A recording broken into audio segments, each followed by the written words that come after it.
what's up? What's up? It's the Art the Most Experience with Deke. I'm Art the Moats, and that's my main man, Deke. What's good, bro? Think I'm chill now, bro. Yeah, there's like a lot going on, but at the same time, nothing going on. So it's a vibe, man. Life's good. Shoot, man, we got sports action, man. We got music action. We got schedule release coming up. Rookie Minicamp. I mean, it was a vibe, bro. It's definitely a vibe of weekend, man. So yeah, and it was Mother's Day weekend as well, man. So shout out to all the mothers out there, man. It was like I said, man, little vibed out weekend, baby. How you though, man? And shout out to the hair once again. Fly as always. Shout out to the homie. Well, I'm doing pretty good. We are one step closer to getting our song done. Ooh, okay. One more session. Okay. I think we're done playing. We just gotta mix and master it up now. Yeah. Yeah, but we got that taken care of today. One step closer. Let's Almost go. done. So hopefully by next week. I forget when we even have it scheduled, but at some point next week. We getting the drop. We getting the Fat release. Pappy will have an official single out there. So Let's stay go. tuned. Let's go. Get excited. Let's go. And then after that, the album. When we dropping? We got a target yet or no? I mean, at this rate, it might not be till 2027 or so. Respect.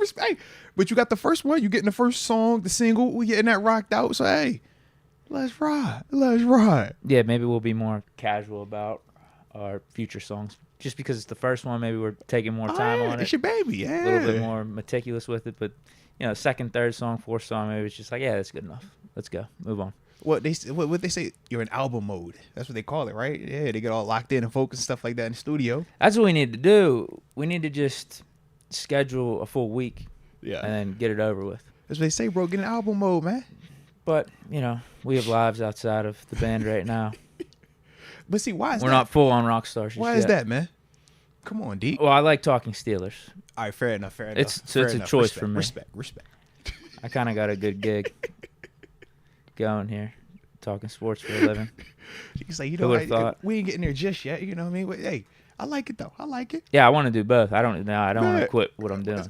Hey, look, rock out in both of them. I think Exactly. You do both. I don't see why you can't. Exactly. Yeah, in 2024. Yeah, people are versatile out here. Facts. Don't put yourself in a box. No. But you been said that 5 years ago, man. Right. But that's what I know. Put me in a box, man. Nah, not me. But yeah, that's all I got going on, man. That's all I got going on. I was a little surprised also because I thought you had more. I thought you was gonna hit me with, the Fat Pappy update, but then we also had a MLB update as well. A gentleman came out and 17 pitches over 100 miles per hour, located right here in the city of Pittsburgh. Yeah. I just figured I wasn't down there. Oh, Old Deke would have been. I told you that. But you barely even watched it, to be honest. Old Deke or new Deke though, I'm sure you heard about. Yeah, I thought the game was going to be canceled because of the rain, but it just got delayed. Yeah. It seems like he did pretty good. 3 earned runs in 4.5 innings, and the 2 runs that he, I guess, quote unquote, gave up weren't. I mean, it was the pitcher that came in relief for him. They still go to his credit, but maybe if they would have kept him in, he would have been able to get out of it. Yeah, I thought he was. I mean, I saw some of the highlights. 7 strikeouts in 4.5 innings. That's good. His first batter you bring too. up the 100-mile-per-hour pitches. That's what he was doing all day, every day down in AAA. I mean, he was leading. They combined both of the MLB pitchers and the AAA pitchers into like this stat category where he was leading everyone, going away. Like the second place guy wasn't even close on 100+ mile-per-hour pitches pitched this year. Like it's like not even close. And AAA and like everyone else in the pros. Yeah. So 17 in his debut. That's pretty insane. So I like. But he's got some other nasty stuff, man. Like they say he's a generational talent. Like he's supposed to be one of them ones, man. Yeah, I'm glad we picked him. I don't know why it wasn't. I'm glad we did too. Sure. As surefire of a pick as the time. I think we were debating between him, another pitcher, and that Cruz dude from LSU, his teammate from LSU. The way we're talking about Skeens and him getting called up right now, why did we wait? Yeah, it should have been a consensus. Exactly. He's the guy. No debate about it. Yeah. Because I was definitely with you, Deke. I'm over here like, all right, if he's all of this and he's clearly showing it with the pitches, like, why were we even debating? Like, y'all make it sound like he's Sid Crosby. Like, he the LeBron of this thing, man. Like, yeah, when y'all start saying generational talent, like, whoa. You know, certain people I associate with that. Man. Now, for him to be Crosby, he's going to have to stay with the Pirates his whole career. True. But in terms of when Crosby came in, he was viewed as a generational talent, though. Absolutely. Yeah. So it's like, let's see, man. Now, how long has he been in the minors? Let me give me the full. Let me make sure I ain't mixing nothing up here, right? 2 months. Tops, right? Yeah. Triple A, yeah. Right. And he like fast tracked it. 0.99 ERA. Yeah, because they're saying like this is kind of the equivalent of if a we drafted him last year. Yeah, if he came straight out and was starting, you know, if Troy Fautanu starts week 1, like they're saying like that's like the equivalent of this type of thing, or a QB starting day 1, or is it bigger than that? I think it's bigger than that for MLB because usually.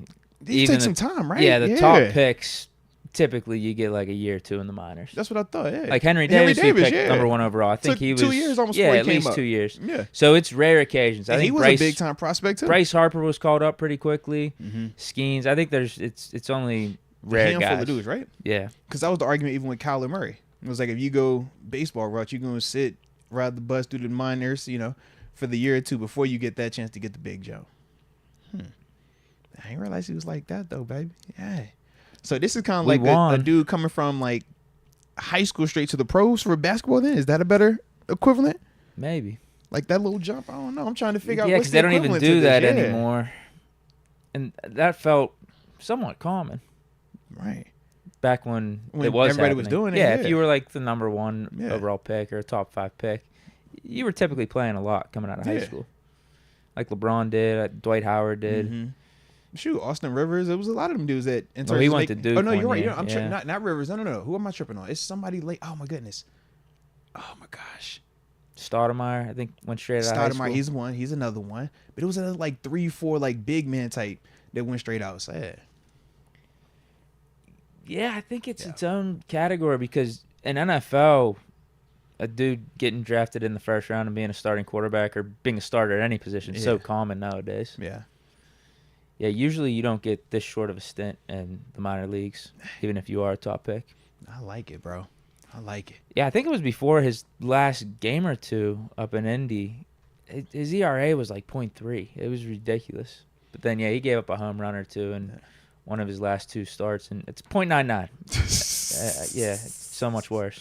0.99. But yeah, that's why I felt like it was time to call him up. As long as it didn't hurt us from a contract standpoint, there's no reason to hold him down there in the minor leagues anymore. He's proven enough. He's striking out everyone left and right. He's got a .99 ERA. Let's see what he can do with the pros. I like it, man. I like it. No use of just wasting pitches down there in AAA. No, facts, man. Get them for the stats that actually count. Like these ones, they all gonna count now. So I like that. And shout out to y'all in the chat too, man. Y'all dropping plenty of those guys from the hoops side that hop straight from high school to the pros, Sebastian man. Telfair. Heck yeah, man. That was my dude. If you know, you know. Shout out He to didn't Through really the Fire. work out. It don't matter, man. He gave the jump and the journey was like the fire vibe of it. You know, he just kind of started trouble though, man. Which happens a lot of times with athletes. Oh, is that what happened? I didn't think he could play. Nah, man. He, gun charges and stuff, bro. Okay.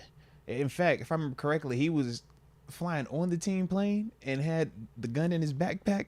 And that was when we first started hearing about people saying, "Oh, I forgot it was on me." Gilbert Arenas. Yeah, well, I don't know if he forgot his. I think he intentionally brought his. But yeah, it'd be like, they be tripping, man. KG. Some of these guys, they eased them along. Like they weren't like full-on starters Jermaine right away. O'Neal, T-Mac, yeah. Kobe wasn't a starter right away. Josh Smith, that's a good one. Shout out to 5-star. Josh Smith, a.k.a. The Game. Mm-hmm. T-Mac, yeah, he was with the Raptors. He wasn't T-Mac on the Raptors just yet. Dwight Howard, I feel like he was one. Yeah. When he came with the Magic, he was pretty Him dominant. and LeBron. Yeah. And Melo went 1 year at Syracuse, so he doesn't count. Yeah. Who was the... Yeah.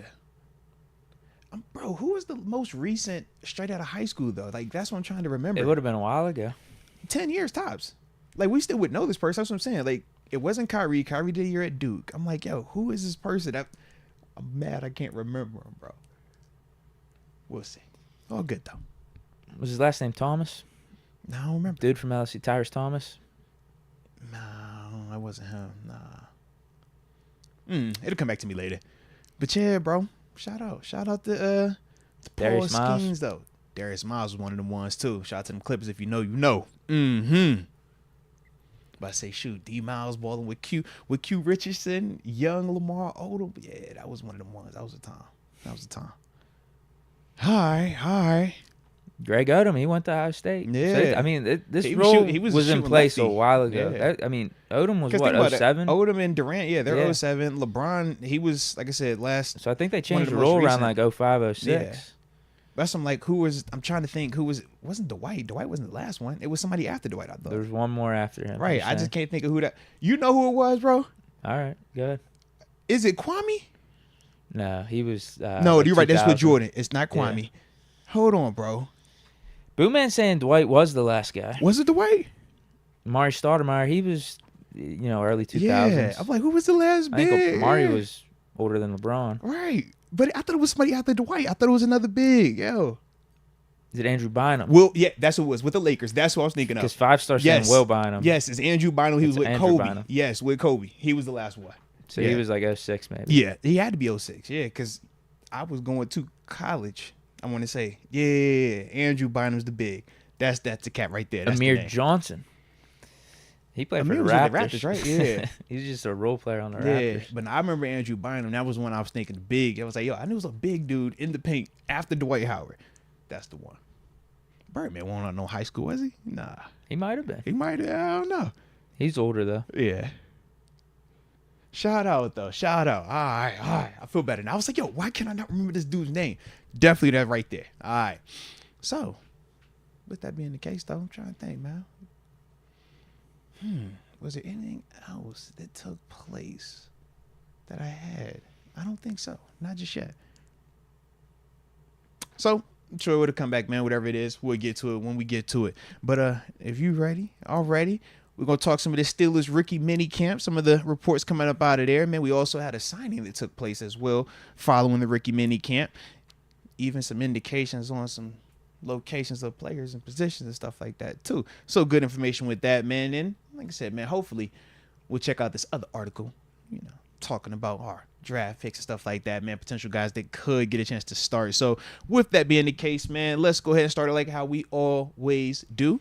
Go ahead and drop it in the comment section and let us know where you're tuning in from. And that way we'll get a big boy shout outs to start today's show. And of course, don't forget to hit that like button one time for the culture and subscribe if you are new to the channel, baby. Rod Dollars, Youngstown, Ohio, 330, share the line, baby. The Don Hefe Quan from the 323, Watts, California. Tito Good Vibes, 817, Fort Worth, Texas. Steelers Heavy. Hey, this ain't Texas. Woo! All right, let's go. TC Croom from the 937, Dayton, Ohio. Shout out to Dayton one time. DJ Trey Money from 606, Kentucky. Finally made it alive again. Got a day off. Let's go. And shout out to the days off as well, man. I like that. Yeah, Monday off. Always hits. That's fire. That's clutch. Black and Yellow, Texas Steel, live from the 210. Hashtag yes, the tone. Sir. Hey, Black and Yellow, we live, baby. Let's go. Leah Warren, 254, as always. Killeen, Texas in the building. If you know, you know. Zach, 4499 from the 603, Durham, New Hampshire. Okay, shout out to Durham, New Hampshire one time for the culture. University of New Hampshire. If you know, you know. We got the Analyzer tuning in from the 412, Mon Valley. Oh, Mon Valley. Yeah, that's right around the way. Heck yeah. 412. That's the first 412 I saw in the whole chat. I like it. Who would have thought, bro? We do this show. It's supposed to be just Pittsburgh. It's like everybody but the Pittsburgh. It'd be like that sometimes, though. We're the world's team. There it is. Although, haven't we gotten multiple different sayings on what we are? I think so. Yeah. We don't want to be. We're not America's team. We're Pittsburgh's team. Yeah. But I think Big Ben said something like we're a worldwide brand, or like we're the world's team. We just know we're not America's team. That's the one thing I think we all agreed upon. Like, if that's what you're saying, don't put us in that category. Yeah. Brilla 92, 469, Arlington, Texas. Shout out to Arlington. If you know, you know. Daniel Reiner, 404, Atlanta, Georgia. Black and Yellow, 517 Jackson, Michigan. Man, let me tap in. Can I tap in real quick, Deke? Because you know the homie Ethan Leach in the building. He says what's good, by the way. The 417, Cassville, Missouri. Shout out. And then the homie Tito, good vibes. Shout out to Tito Good Vibes, my sneakerhead brethren over there around the way. If you know, Dallas, Fort Worth in the building representing. Yes, indeed. Yes, indeed. All right, David Decker in the 585, Rochester, New York. Love it, love it. Also says, let's see. Moats and Deke, how you both doing? Was hoping Skeens would be in AAA until him and Dylan Cruz faced off when Rochester versus Indianapolis was going to take place. Okay, all right, okay. Well, shout out, I likes that. I didn't even realize that was going to be a potential matchup. Maybe we get it in the majors, though.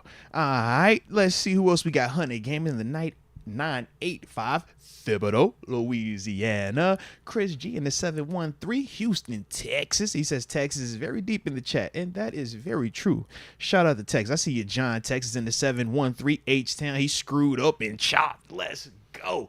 If you know, you know. In fact, I was just bumping some big X to plug as well, man. Shout out to my Texas folk. After I was bumping that UGK all weekend, if you know, you know. And I see you, Chris G. I already shouted you out. But Future Berg, the 856 Jersey. And I will end it with the homie Robert Martin in the 757 Williamsburg, Virginia, a.k.a. The Crib. Yeah, shout out to Williamsburg. Shout out to Williamsburg, baby. We got one more from the 412. It's Mr. Wolfham's. Let's go. From Keysport. Shout out to McKeesport, baby. Yeah. You know what? Who else you got, D? Jay Rivera. Get it off your chest, D. 412 is from Cali, but I guess has recently moved to Pittsburgh. Respect. But now 412, Pittsburgh. Respect. All right. We got a few 412s in the house. Shout out to the 412s. And I see you NSMC99 in the 724 Beaver County, Pittsburgh. I mean, you 724, 412. It's like, yeah, they cousins. Yeah. All right, CJ, first super of the day. It says, thoughts on trading Dan Moore for Brandon Cooks? Similar size and speed as Roman, solves a need for both teams. Hey, man, I definitely like Brandon Cooks. We know that's Mr. 1K wherever he's at, regardless of the quarterback. Now, granted, he is a little bit older. Now, is he 32? Yeah, he's up there. He's about to say he's got to be 31, 32, right? I think his 1,000-yard streak they took a little cold is spot. over. Yeah, it's took a little break. Probably been a season or two. Yeah, since he hit it was 1,000. a run, though. It had a run. Oh, it was. He definitely had a run. Yeah. Rams, Patriots, Saints. Is there another team? Texans. Yeah, 4 different teams, 1,000 yards each of those teams. Probably over that's probably over the course of at least 5-6 seasons. Yeah, but all different style quarterbacks, different style offenses. Got traded real fast in each of those stops. Yeah, it's also true. But was always productive, like you said. At each of these places, getting 1,000 yards, and you're just wondering, like, why is he so expendable? Yeah. Why do people not want to keep him around long term? They're like, marry that? Nah, we'll trade him. We'll get him up out of here. He's an asset. Yeah, he spent first 3 years New Orleans, and then traded to New England, 4th year. Only 1 year in New England, then went to the Rams for 2, and then Houston for 3, Dallas last year. You know, he's only 31. Okay. He came into the league young. What did he do last year? Or last 2 seasons? Not bad, actually. 657 and decent. 8 touchdowns. In Dallas's offense with CeeDee Lamb? Yeah. That's actually not a bad trade. That's what I'm saying. That'd be a pretty good trade. He like that. He could play outside. He's already proven. Yeah. And it also That's gives you not a bad trade at all. another veteran leadership, man, guy for GP to kind of like learn from as well, just in not stylistically, but in terms of just the maturity and the approach from a mental standpoint. How do we study film? How do we take care of our body? Things like that. How to handle the spotlight. I definitely like that part of it. I also think of guys that are smaller in stature, Roman Wilson, Quez Watkins, but could very much learn from Brandon Cook's style of play in terms of, because I don't think, like I said, Calvin Austin is that type of player. I just think that he's more of like a specialized, I look at him more of like the Mike Wallace type right now. But in terms of a Quez Watkins or even a Roman Wilson, I think that they could benefit largely from a Brandon Cooks. And when you're just bringing in talented players, I think that he has a lot more to give you than Van Jefferson per se, just in the sense of heights throughout their careers, and even from a recency standpoint, you telling me, the numbers that 600 plus receiving yards. If I remember, touchdowns. Yeah, that's more than what Van has given the past, year. I want to say past 2 years, maybe. Van only had one decent season. Yeah, everything else has been like 200-300. He had like 700 or 800 1 year with the Rams. Yeah, so that's definitely one of the things that I'm like, I think that would make, a lot of sense and cost efficient too in terms of just trade options. Now, it's not the splash, it's not the DK, it's not the, this would be like getting Cortland Sutton. Yeah, I think it's right on brand with that. I think more upside with Sutton, but I think higher floor with Cooks. Like, I know what he is going to be capable of, whereas I think Sutton has a chance to maybe surprise us. I don't think we'll be surprised with Cooks, but I don't think we'll be let down with him either. Sutton's got a good floor, though. Mm-hmm. Sutton's, I think his worst season's like 700 yards. Yeah, they're both good players, yeah. I'm just saying, I think the Sutton gets hurt more. Yeah, but our optimism, I think, would be higher for Sutton because he's younger, too. Whereas, definitely. That's what I'm saying. with you. Yeah. I think he's got a higher ceiling. So, like, and I that think Russ connection. He kind of gives us more room to be let down, though, because of them expectations. Whereas I think with Cooks, we're just kind of looking at him like, bro, that's a proven vet. Yeah, it's more like you come in here, can you give us 700? Yeah. I get you. Yeah, based off expectations at least. And if it was Dan Moore, I'm not that high on trading Dan Moore right now or anytime soon this offseason. Yeah. Because a lot of the trade talks with Moore would be you trade him and you just get a future pick. Mm-hmm. But if you could tell me we get a tangible asset back this that year, improves a need like our receiver room and trying to get a wide receiver too, then yeah, I'd be more apt to giving up Dan Moore than if it was Dan Moore for Brandon Cooks or Dan Moore for Cortland Sutton. Yeah, sure. Yeah, because it's straight up a player that we're going to get back that's going to help us now, not a future draft pick. Kind of the argument we had with TG the other day, where it's like, man, that 2025 draft pick isn't as appealing right now as it was maybe, 2 months ago. And that future draft pick could always be there. Yeah. Once you see... Like we don't have to rush to do that. Exactly. Yeah. Once you see you got your tackle set up, and if it is Broderick on the left and Fautanu on the right, and Moore becomes expendable, then you could wait and see what the landscape looks like. Yeah. Just as the season goes on, because if a tackle goes down on one of these other 31 teams, then that draft pick might even go up in terms of price and value we can get back. Supply and demand, baby. Exactly. Heck yeah. Right now, it's not a big demand on that. And I think it's more valuable to us just to keep more around because you want to see what Broderick looks like if we bump him over to the left, if anyone gets hurt, just in case. Like he's valuable being around. Troy is slow out the gate as a rookie, first time transitioning to the NFL, potentially transition to a new position. Right. Like, it's a lot of variables with that. So, yeah. But no, I definitely like the Brandon Cooks vibe, man. Yeah, it's not a bad idea. And knowing that he's 31, that means that at worst you'll be turning 32 at some point. Not 32 and I got to worry about when you turn 33. So, I like that. Low key, though, that's interesting. Are there any rumblings about this, or is this just CJ bringing this up, man? You know what? He's not even 31 yet. He's going to turn 31 soon, but he'll be 31 for the whole season, man. See, I like it, though. He doesn't turn 32 in the middle of the season. That means you're on the right side of that number and the production from this past season. I think that's the big thing for me. I think it's easy to just say he's washed if you just think of his name and say, oh, he's not a 1,000-yard receiver anymore. But it's like, if you do a little digging, you will see that, that's still productive. And he's still at a good age, and you're not bringing him in to be your number one. And I think that's the context that matters. If you're bringing him in to be your number one, sure, you're going to, feel like he's letting you down. He might be a good fantasy player for you. Low key. That's what happened with the Texans. Yeah, there was no one else there, and that's where he was able to pick back up where he left off and get a couple of those 1,000-yard years. Yeah. But I definitely think he could be one of those ones, though, that definitely could help us out specifically at the wide receiver spot. So I'd be interested to follow, though. R. Barley 18, wide receiver 2 historically in Smith's offense is the most irrelevant position on offense. Why don't people understand this? Typical one guy outside, and then the numbers on tight ends or inside the numbers in a slot. I don't get why no one explains this. R. Barley, shout out to you too, man, because you rock with us for a minute, man. I like your energy. I think the thing that you're forgetting is the reason why wide receiver 2 was irrelevant was because they had this running back. What was his name? Derrick Henry. Yeah. If you have Derrick Henry, wide receiver 2 doesn't matter. Just like you said and everything that you pointed out. But you take that exact same approach, you put it in Atlanta. What were the results? And that's the part that we're looking at. And we're just saying we can repeat the mistakes that were made, or you can look at the context as to why it worked in Tennessee and why it did not work to the same extent in Atlanta. And to me, I think the big part that we're leaving out is the Derrick Henry effect. That was when we talked about last week when I was, just kind of going through the argument of Najee and Jalen Warren together giving us the production that Derrick Henry accounted for solo.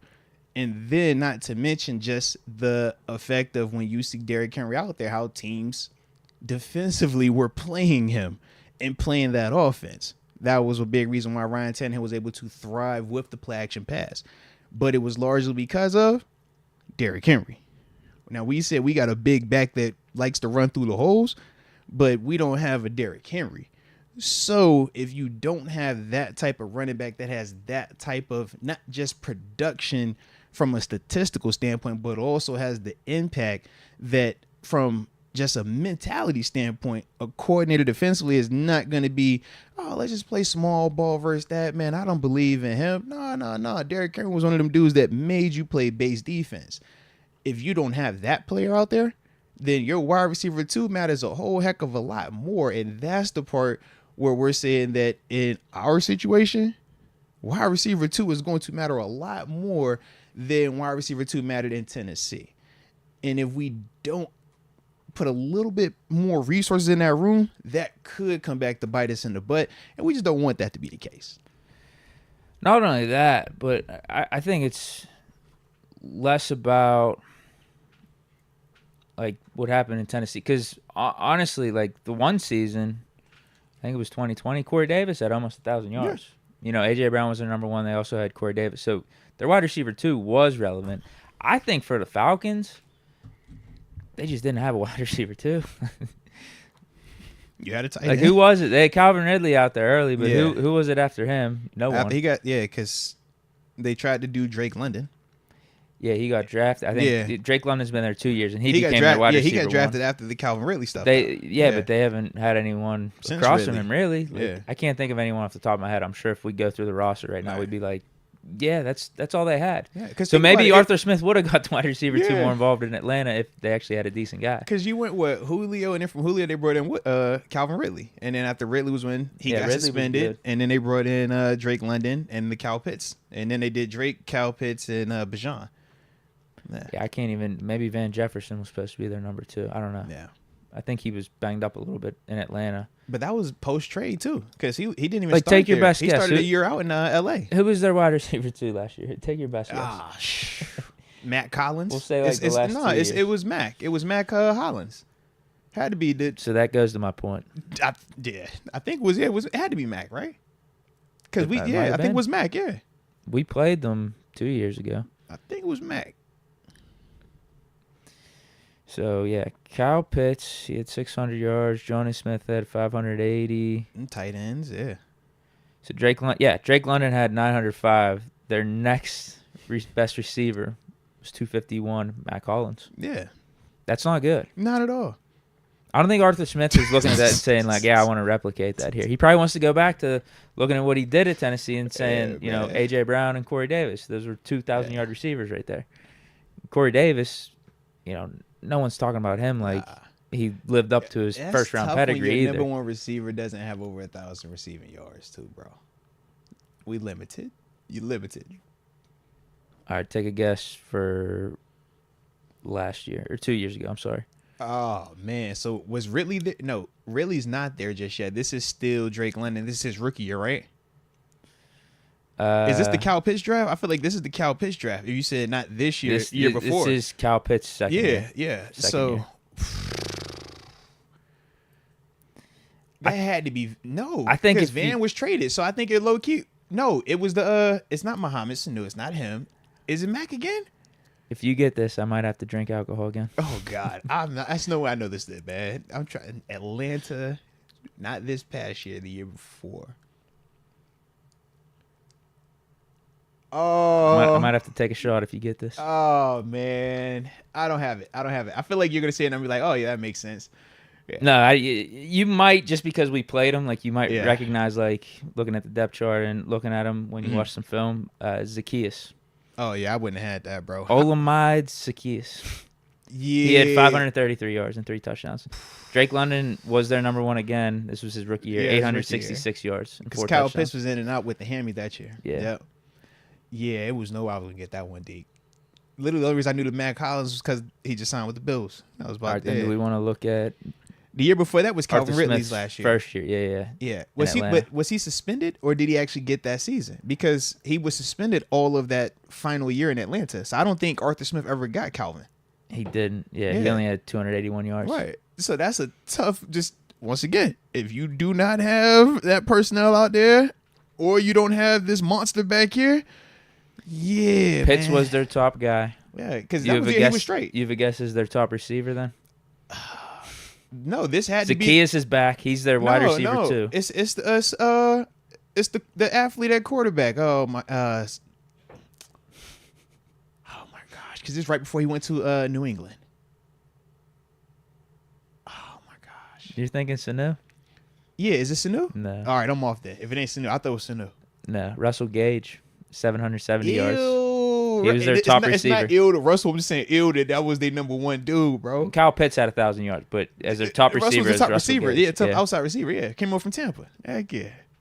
Yeah, Arthur has. Hey, once again, get the personnel, get the pieces, man. Because And those last 2 years he had a combination of Mariota and Ritter, right, quarterback and Heineke. Yeah, please. I'd like to think we got a little bit better than that here.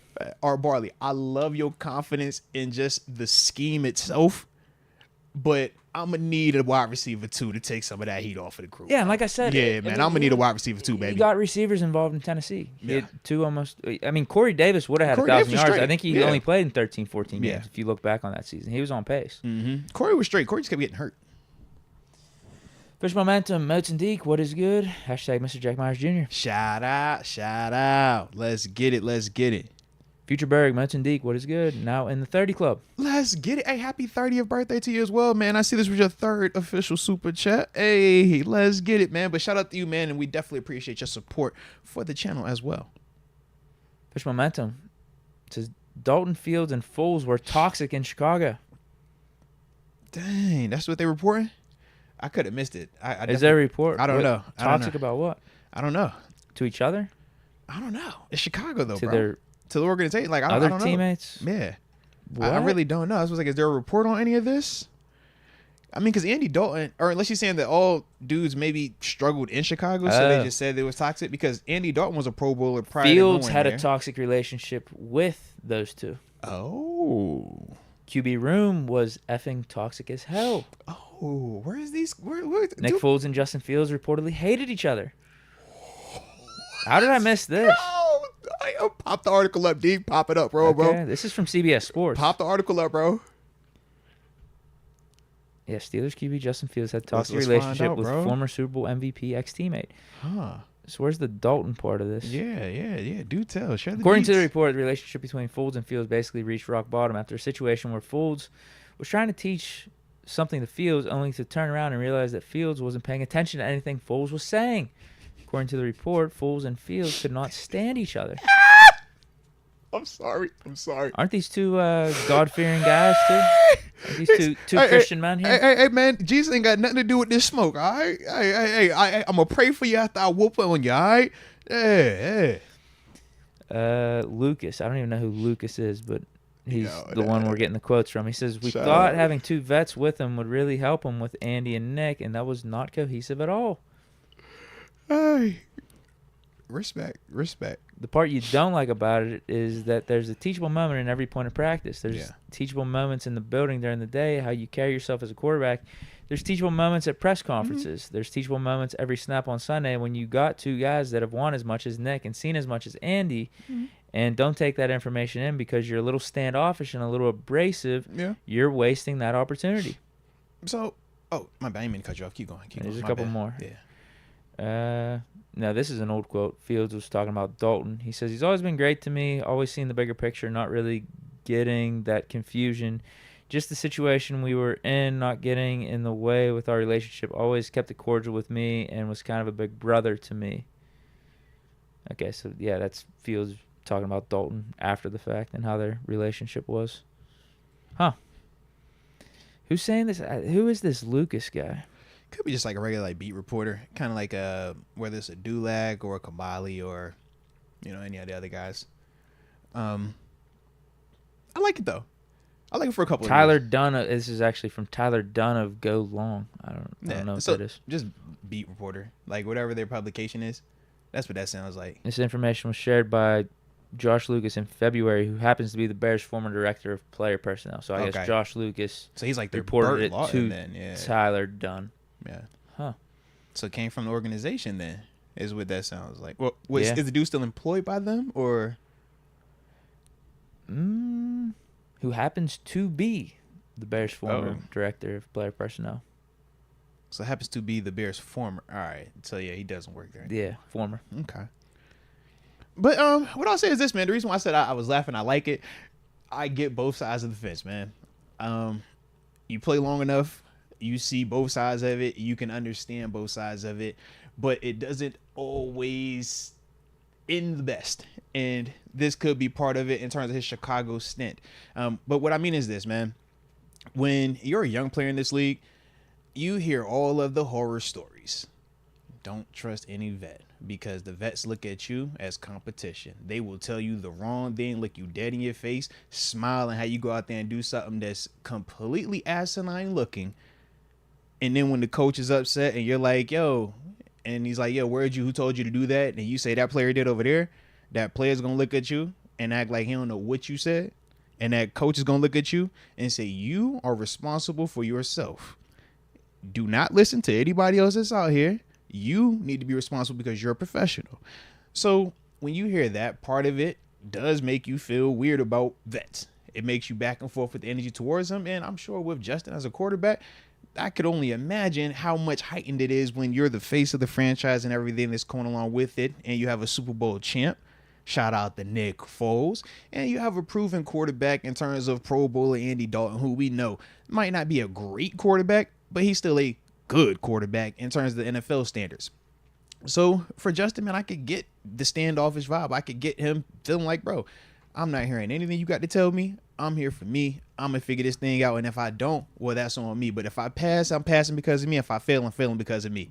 Not saying that that's the right mindset to have always, but I don't fault it. Now, if you're the vets, I could definitely understand Nick Foles being completely pissed off because you saying to yourself, bro, I done been places that you dreaming of going to. And this is probably what the coaches are telling Foles and Dalton to do. It's Absolutely. Like, can you coach the young guy up? Absolutely. So it's like I get their side. They're like, bro, if I'm going to spend my time to give you this experience that I've gotten that you can't get anywhere else without living it, it ain't a video that you can watch. It ain't a speech you can hear. Like, you got to actually go out there and do this. Like, yo, he's giving you those type of answers to the test type thing. And this is when we say pride and ego. You can't allow your pride and your ego to be so big that you won't allow yourself an opportunity to learn or the opportunity to get a nugget. And that's the fine balance that we always say as teammates. We're brothers, but we also are competitors. Because if you start over me, you're taking food off my family's plate.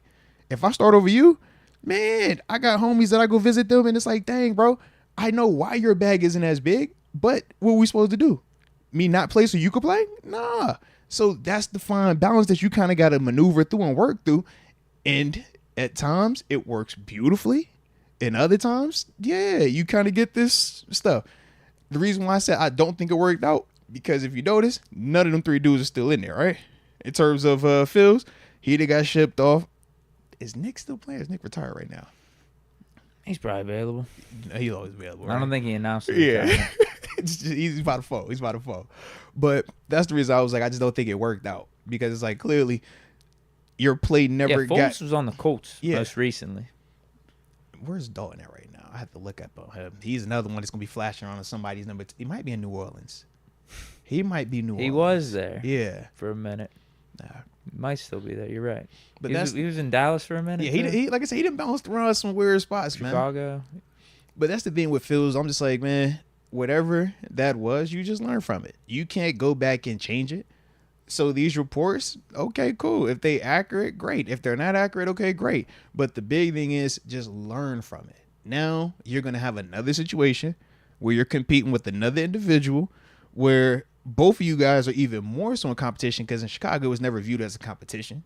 But this is going to be a little bit different. So can you still compete while allowing yourself the ability to learn from Russ, because there are going to be things that Russ does in the meeting room, in the training room, on the practice field, where it's like, yo, Phils, you need to be watching every single thing that this man is doing. Yeah, even if he doesn't flat out tell you. Yeah, you need to be watching Russ is a guy to learn from. Single thing. Like, I get you not wanting to rock with Foles or not wanting to rock with Dog. You might look at them as, these are my contemporaries. I'm nicer than them. But Russ has clearly, of all these dudes we named, Russ is on a shelf above all of that. And that's the part where I'm saying, yeah, I think that there shouldn't be this pissing contest of, oh, man, if I listen to Nick, does that mean he's a better player than me? If I listen to Dalton, does that mean he's a better player than me? Bro, take that pride, take that ego, throw it over there. Russ here now, man, let's cook up together, because it's only going to help you. But if you come in here with this is tension or, hey, man, I'm standoffish, I don't need nothing from you. That's just foolishness. It's pride. But a lot of young players have that, bro. I appreciate young players have it, man. I appreciate the pride or the belief in yourself, just in general, right? Mm-hmm. Like, you could look at this report and say, okay, maybe he's coming to Pittsburgh. Maybe he's got that mentality coming to Pittsburgh that, oh, I could beat out Russ. Mm-hmm. Like, you appreciate that. Yeah, you absolutely. do. But you also shouldn't be so blind to help when it can catapult your career or really help your career, like having a Russ around in the QB room. Yeah. Cause think Nick Foles, bro. You don't think there's nothing that he could have learned from Nick Foles? That's why I'm like, Phils, you can learn from Nick Foles. He did a postseason run where he went back to back, took care of business, and in the biggest game of his life, the biggest game that we all say as football players versus arguably the GOAT that everybody looks at, it's like, bro, you can learn from it, man. You could never be too big. You never are too grown to still be able to learn, man. And that's the part where you're just hoping that he's learned from that situation. Even the best of the best, like Russ is a guy. Everybody is trying to learn, bro. You don't think he's able to stay humble and continue to learn and continue to work? Come on, man. He's not completely full of himself. You brought up Tom Brady. Like, yeah, obviously he was always working his ass off, working hard. Any of these dudes, Aaron Rodgers, Peyton Manning, Big Ben, like these dudes stay at it. Yeah. So that's the thing. I'm like, so regardless of how much energy we want to put in terms of the validity of it or not, I just think at the end of it, going forward, that's one of them things that, man, just, hey, work with this dude, man. He's going to help you more than he's going to hurt you. Promise you, man. Yeah. And who knows how accurate this report is either. It's May 13th and, something's got to be out there getting clicks. Mm-hmm. One of the things, too, is this. Any report like this is still going to be based off of emotion, off of perception. So it's not like a statistical number we could point at and say, oh, this is 100% what the case is. They could be beefing on Monday, be cool Friday, or it's a cordial relationship. Is like, it's just somebody's perception of it. But all I'm saying is, okay, if that's how you're perceiving it, even if it is this or it isn't this is still, where you still could just grow from it, man. Right. If it's true, if it's true, something to learn from because you're still young in your career. Yeah. If it's not true, don't worry about it. Right. I'm like, it's not going to kill you. It's not an indictment on you. Because you hear so many good reports out there on Justin Fields being a good teammate and a good leader. And I guess those reports really started to come out over the course of last year. And I don't think Foles was around or Dalton was around last year, where I think it became more of Fields' team. Mm-hmm. So, I guess you could take whatever report you want to look at and whatever side or whatever perspective you have, lean more one way or another. Yeah. But it seems like to me that people speak very highly of Fields, of being a teammate and a leader and being the Bears quarterback over the last couple of years. Mm-hmm. So I'll go more off that, because if it really was a legit conversation in the front office of, all right, should we actually trade this number one pick and keep Fields for another year and try to build around him for the future? Like, I think that says something. Mm-hmm. And then you see a lot of the teammates sticking up for him, too, at the end of the season. Yeah, very true. Now, I still think they made the right decision. But just making it a conversation and having teammates stick up for you and wanting to keep you around as opposed to taking a quarterback, number one overall, I think that says something. Yeah. No, I'm with you, bro. And that's the thing. It's like, both things can't be true in that, you know what I mean? Yeah, how you communicate. Like, they make it like it has to be one or the other. It's like Dalton, was that Fields' rookie year? Yeah, it's like that's a young version of Fields, bro. Yeah. When you're young coming in this thing and you like your whole life you didn't have to overcome it, you like, bro, I'm nice. Hey man, I didn't get here by listening to everybody, so I'm gonna start now. So I get that. Yeah.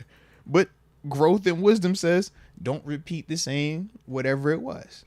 Because regardless of valid or not, we do know that it did not work out in Chicago to the way that the organization felt it should have, and probably to an extent how Fields thought it should have. So whatever you think went wrong, well, let's see, where can we pivot from that and make better choices here? Fish momentum. No, that was the comment I just read.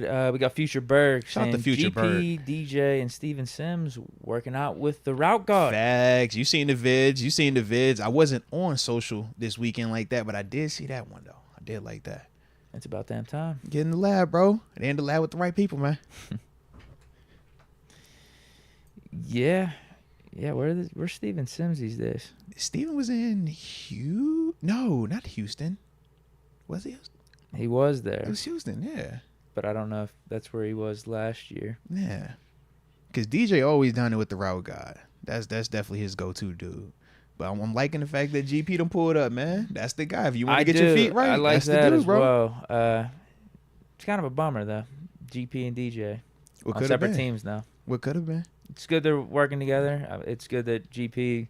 I was saying this all last offseason. GP's working with DJ's route trainer, dude called the route guy, because obviously DJ creates good separation. Yeah. Well, and we have our God has about like DJ. He has like a list of like clients who we're like, all right, y'all have nice feet when y'all come from you. And it's like it's a couple of dudes. It's like, all right, if you're looking for the quarterback, he goes to this cat. All right, you looking for this dude. All right, you looking for that guy right there. It's like everybody got they one. It's good branding by him. Excellent name. Yeah. Let's go, UW. So I know there are talks about a 3-year extension for Cam, but as much as I love Cam, I need that number per year down to around $15 million per year. Don't do Killer Cam like that. Y'all see everybody getting a bag, man. All right, Jared Goff just got a big boy check. Antoine Winfield Jr. just got the big boy check. Highest paid DB in the NFL in the history of it too. Shout out. First time it was a safety. How's that possible? Well, because his deal. You seen the deal? You seen the deal yet? No. They gave him a lot of cash, bro. Yeah, he got a nice fat check. Yeah, highest paid. Bigger than a cornerback. In NFL history. Yeah, the first time it was a non. Well, that's stupid. The first time it was a non-cornerback to have that. That's a stupid. Yeah, when I saw that, I was like, what? Yeah, bro. Can't make it up, I man. need to look this up. Pull the deal up, bro. He got a big check, and Goff just got the big boy checks, man. Everybody getting a check right now, Deke. With Cam, 3-year extension, who's talking about this? I ain't hear no 3. I ain't hear that one. Because unless it means we're trading for like Ayuk or Higgins or something, and we got to do an extension with Cam to get more cap space for the now. Right. It might just be better to ride his contract out this year. Let him live, bro. Let the contract live, man. Because 2 more years of Cam at $15 million per. Pokes getting paid, bro.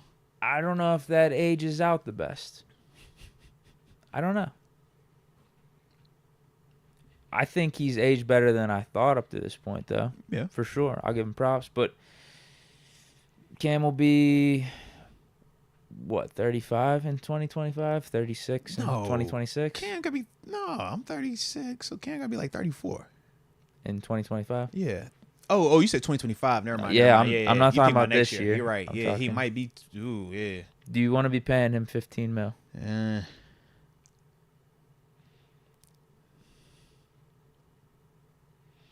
I don't know about 10 that. sounds about right. Let my dog play his deal out. Yeah, man. if he plays good this year. See, like, let's see what the number looks like. Yeah. Like, I think we can not touch it. Because he's a Steeler for and life, just let too. it rock. Yeah. Not touch it, let it rock. Even if it's an extra mil plus, it's like, bro, just Cam. He worth it. Because our roster's pretty much set. Yeah. So unless it's a blockbuster move that we're making, we got to clear up cap space, then, yeah, I don't know if I would mess with Cam's contract right now. Yeah. And he just won Walter Payton Man of the Year for the league, so you can't mess with him. You can't cut him. Not when he just won it. You know that. I guess his word might hold true. He said on the What podcast extension? a couple months ago that he's not taking a pay cut. What pay cut? That's right. What pay cut?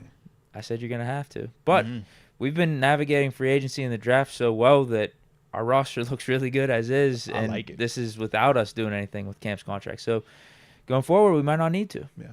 Because we could still trade for a Sutton. We still got access to do everything we want to do right now, pick up one man. of these cornerbacks. Yeah. And not have to worry about a big restructure or extension to Cam's contract. Yeah. We could do all that and then still have flexibility on what to do with Cam after the year. Like that might be the optimal way to go.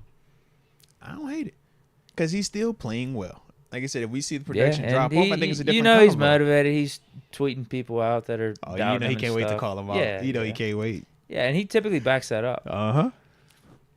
Why do you think I always try to give us positive takes so he don't be atting us over here? You know how that go? We might need the headlines. We might need some publicity. You're right. Hey, Cam, we got podcast beef now. No, I'm playing. We starting that up with No, we don't want no more beef. No, we're done with all podcast beefs. Yeah, it's all love. Cliff the Dark Knight. Arthur Smith favors his own running scheme. Time out. Speaking of beef, though, that's what I forgot. Bro, did you see that Shaq is beefing with Shannon Sharp? He said the whole dish record to him, bro. I'm like, yo, how y'all beefing? Yeah. He wrote a rap. Well, first he was like going at him, and then he was like, he just dropped the whole like diss track as well. He was like, bro, where did this rap thing come from? Yeah. I think I did see this. Yeah, but I'm just like, bro, everybody beefing like that, right? Yo. What was it about? Shaq was talking about being mentioned as one of It's the like goats. one of the goats, yeah. So then What did Shannon say? I don't remember specifically, but then he started going in on Shannon, like, yeah. Oh no, was Shaq talking about Kobe being mentioned as That's one what of it the was. goats? That's what it was. Yeah. And then from there, that's how the whole argument stemmed, because it was the NBA versus NFL argument this weekend, and then you had the Kobe being mentioned with the GOATs argument, but nobody's willing to say that he's better than Jordan or Bron, but they just want him in the conversation. So I'm just like, well, what are we doing, You're bro? not really saying anything by saying that. Right. We're like, yo, I is he I the saw GOAT Stephen A. or is said he that. not the GOAT? I saw Stephen A. said that exact thing. Yeah. He's like, I don't think Kobe's even the best at his position. He's not better than Jordan. Clearly, I'm going to have MJ and LeBron over him. And I don't even know if he was the best Laker. You still have Magic Johnson and Kareem Abdul-Jabbar. But it's because. But does he deserve to be in the conversation? I'll give him that. It's like, what are we doing? But are you going to have a serious conversation about him being considered the GOAT? Right.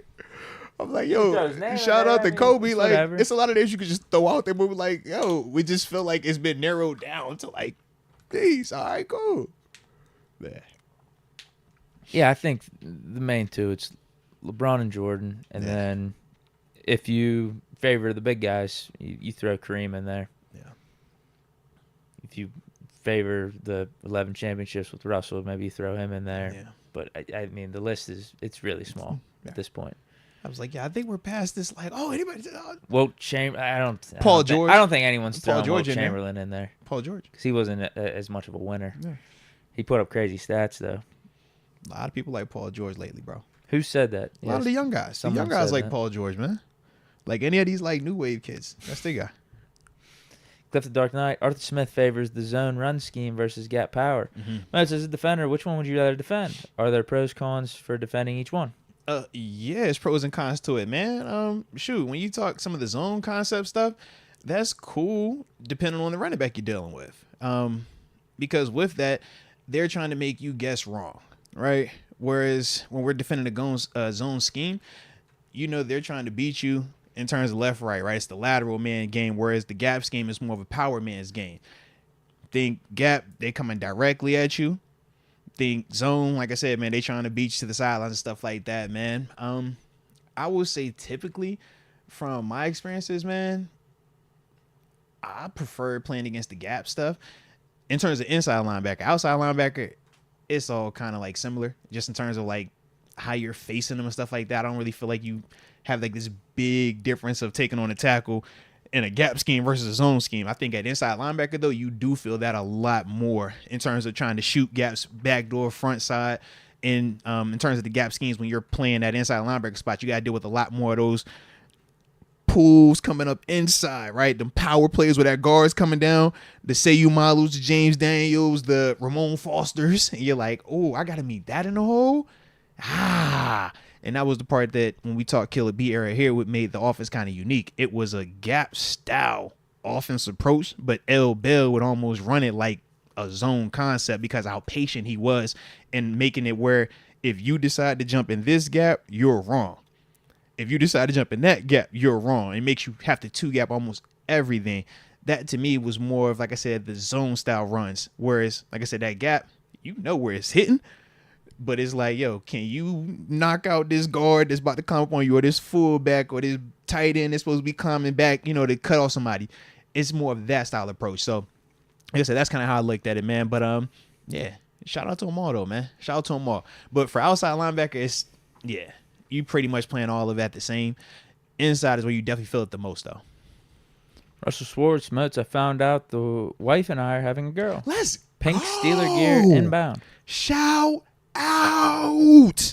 Shout out to you, Russell Schwartz, man. That's big time right there, man. Congratulations. If you need name ideas, remember Arthurina, okay?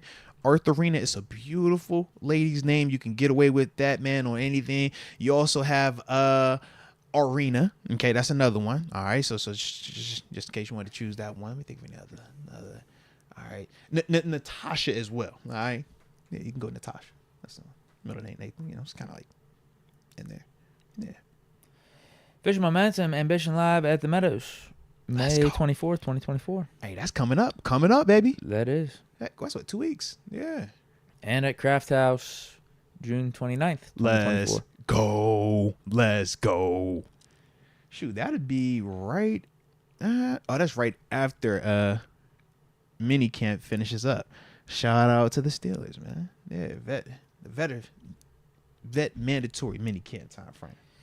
Black and Yellow Texas Steel, only thing on my chest. Madden needs to drop these updates ASAP. Our roster looking scary. Hashtag win now. He's not wrong. All right. He is not wrong. Yeah, we're loaded on Madden right now.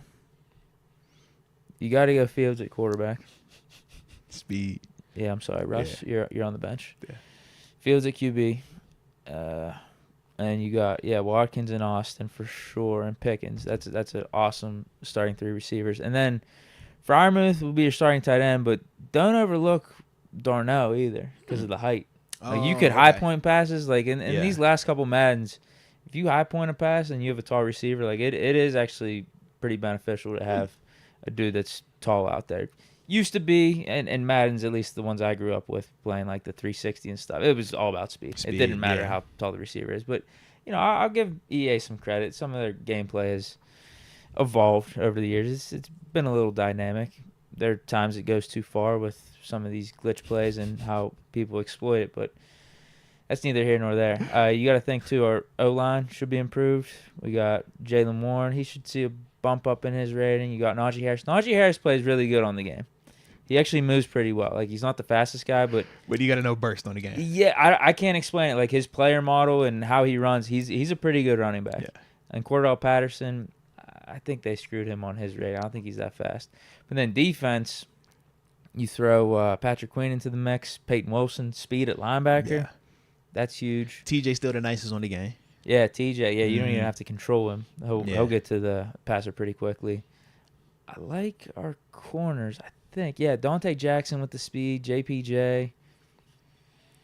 How do you feel about the safeties? Corey Trice is good. I was starting in a couple of the Regs games I played in last year. I was starting Corey Trice because of his size, and they gave him I think pretty decent on the speed. I like that. What else were you saying?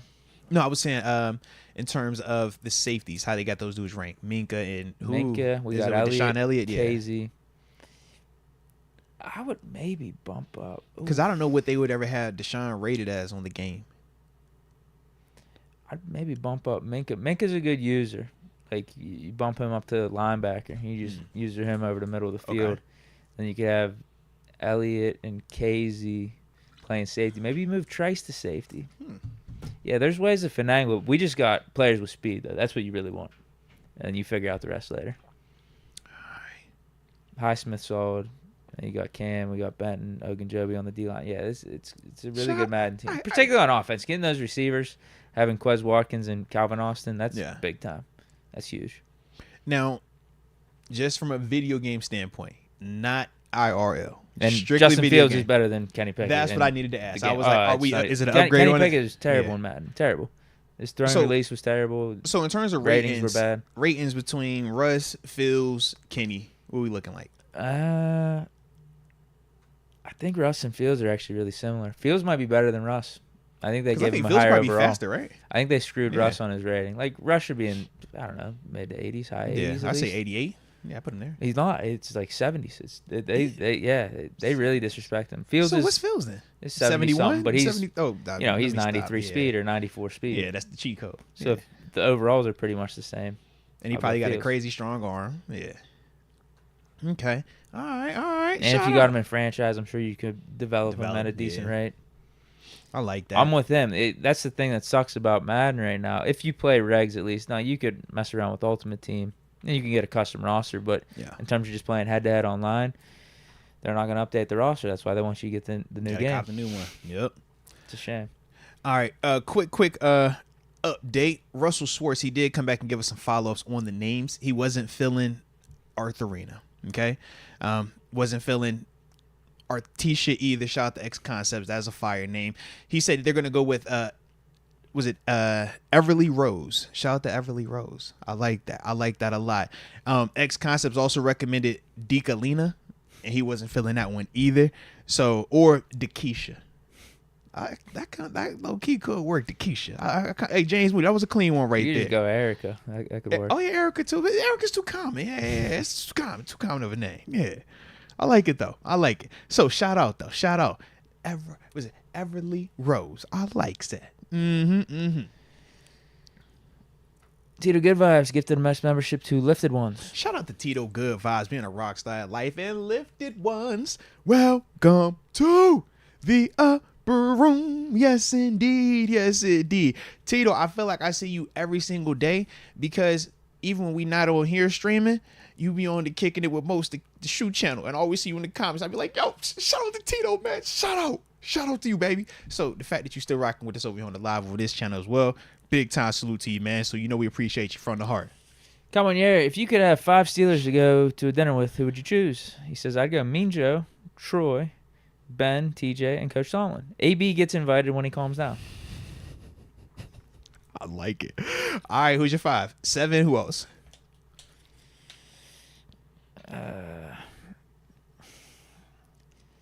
Dead or alive?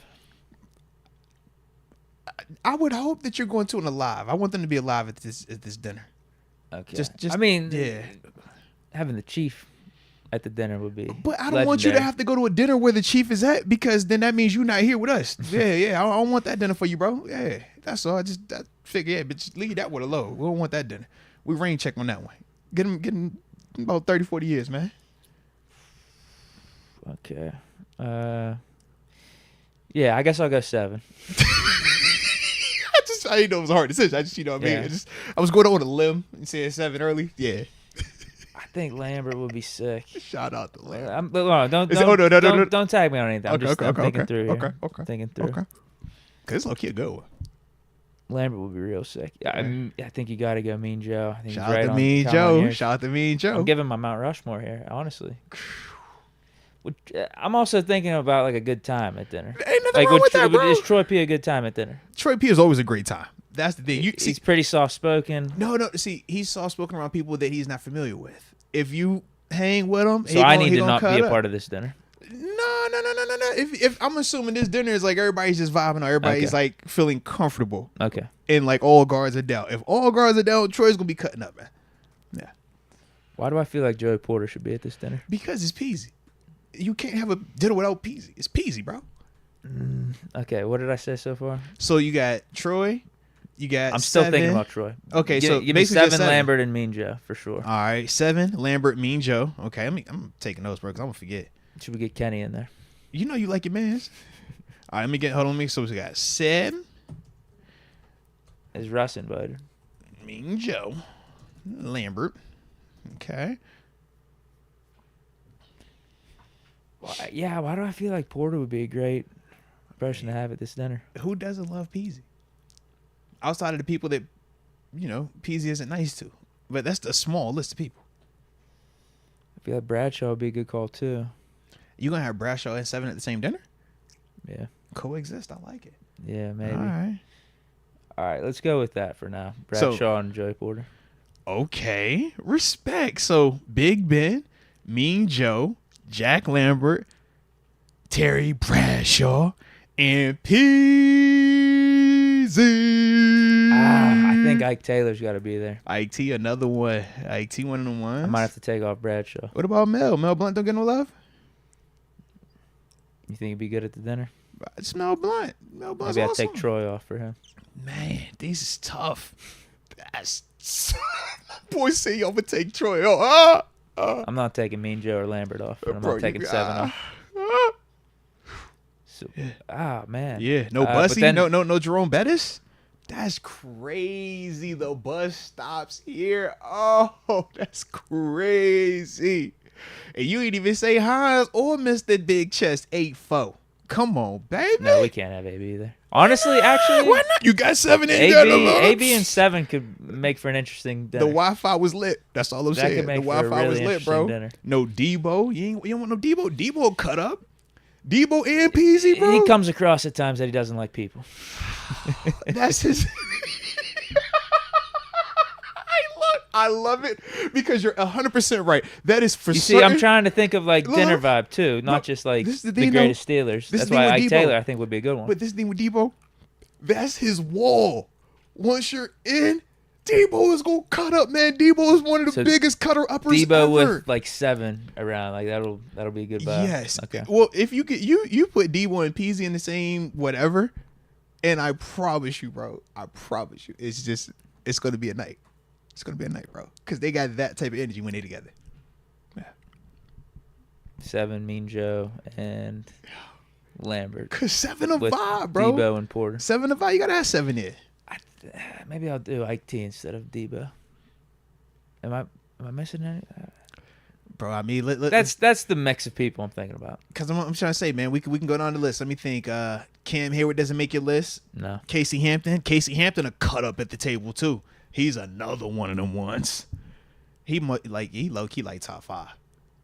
Okay. Yeah, he crazy. He funny as heck though, but definitely a vibe. Let's see. All right. Ryan McPherson saying Merrill Hodge. Shout out to Merrill. I rocks with Merrill. But I think it'd be a different.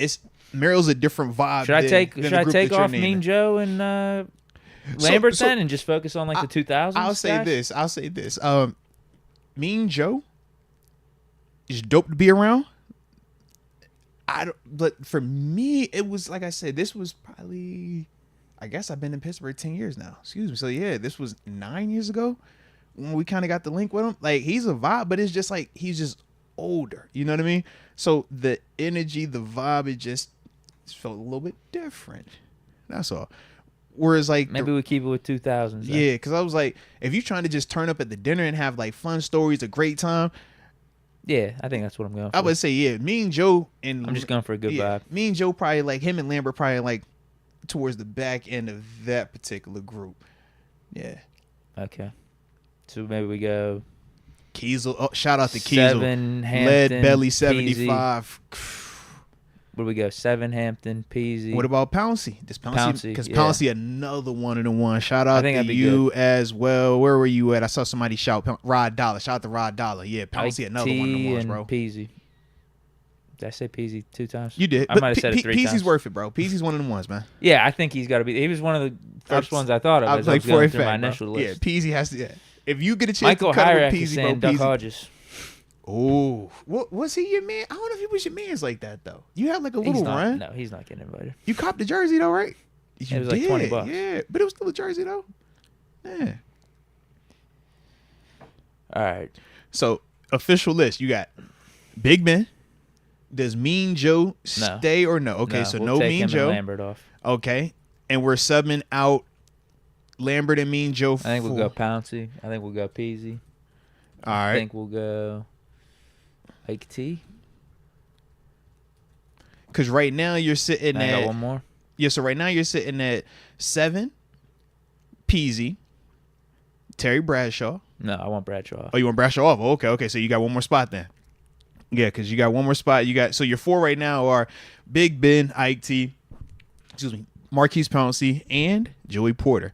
Now I'm seeing some TJ Watt in the chat. I'm seeing Ramon. Shout out to the big Ragu. Yeah, definitely vibe with him. Chad Hamilton brings up Ryan Clark. Ryan McPherson brings up Mike Vick. Rod Dallas says L. Bell. Chris Boswell. C. Lake. Bill Cowher. Coach Tomlin. Mr. Rooney. Yeah. Lamar Woodley. I'm seeing his name. Okay. Neil O'Donnell. Shout out to X Concepts if you're trying to. Is Hampton on my list? No, Hampton is not on your list. Levon Kirkland is another name that I've seen in the chat.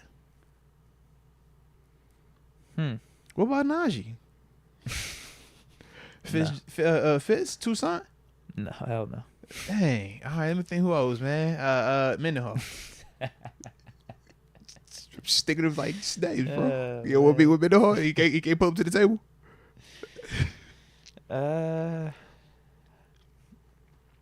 Moncrief. That's a shout out to Moncrief. You ain't feeling Moncrief? No. Okay. Ooh, Santonio Holmes. That's a good one. Shout out to Santonio. Tone time. Okay. What about current players? I know TJ was brought up. Who's your guy? Because Kenny, Key's an alum. You want your alum? Have another QB there, bro? No, we're not bringing in Kenny. Oh, man. What could have been? Mapletron. You going Claypool? No. You want Shay? Shay's here. Pull him up. Batch. Devin Bush. Omar Khan. Cassius Marsh. No. Yeah, maybe who are the other Hampton? You're saying Hampton though. I personally would vote. I think Hampton would be a great addition to this group right here. What bro. about you? Can you I'm invite? gonna cut up. Yeah, I'm definitely gonna cut. But I just figured because we here, so I thought I wasn't involved in this, man. I'm like, yeah, you'd get the invite anyway. I'm kind of like the restaurant. No, I'm saying, should I add you to my list? Yeah, I'm default. Don't put me on this. I'm there by default. Yeah.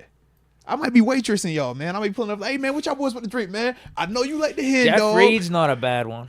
Jeff gonna turn Jeff would have this on fire. You've been with Jeff, AC. Yeah. You know how Jeff get it in. Yeah. You know how Jeff gets it in. Jeff would definitely be a blast, bro. So it's between Jeff him would be a blast, and bro. Hampton, probably. Jeff would definitely be a blast. Then I'm seeing them bringing up Bell and Martavis Bryant with these cloud emojis. I'm not sure what they're referring to with these cloud emojis surrounding them, but yeah.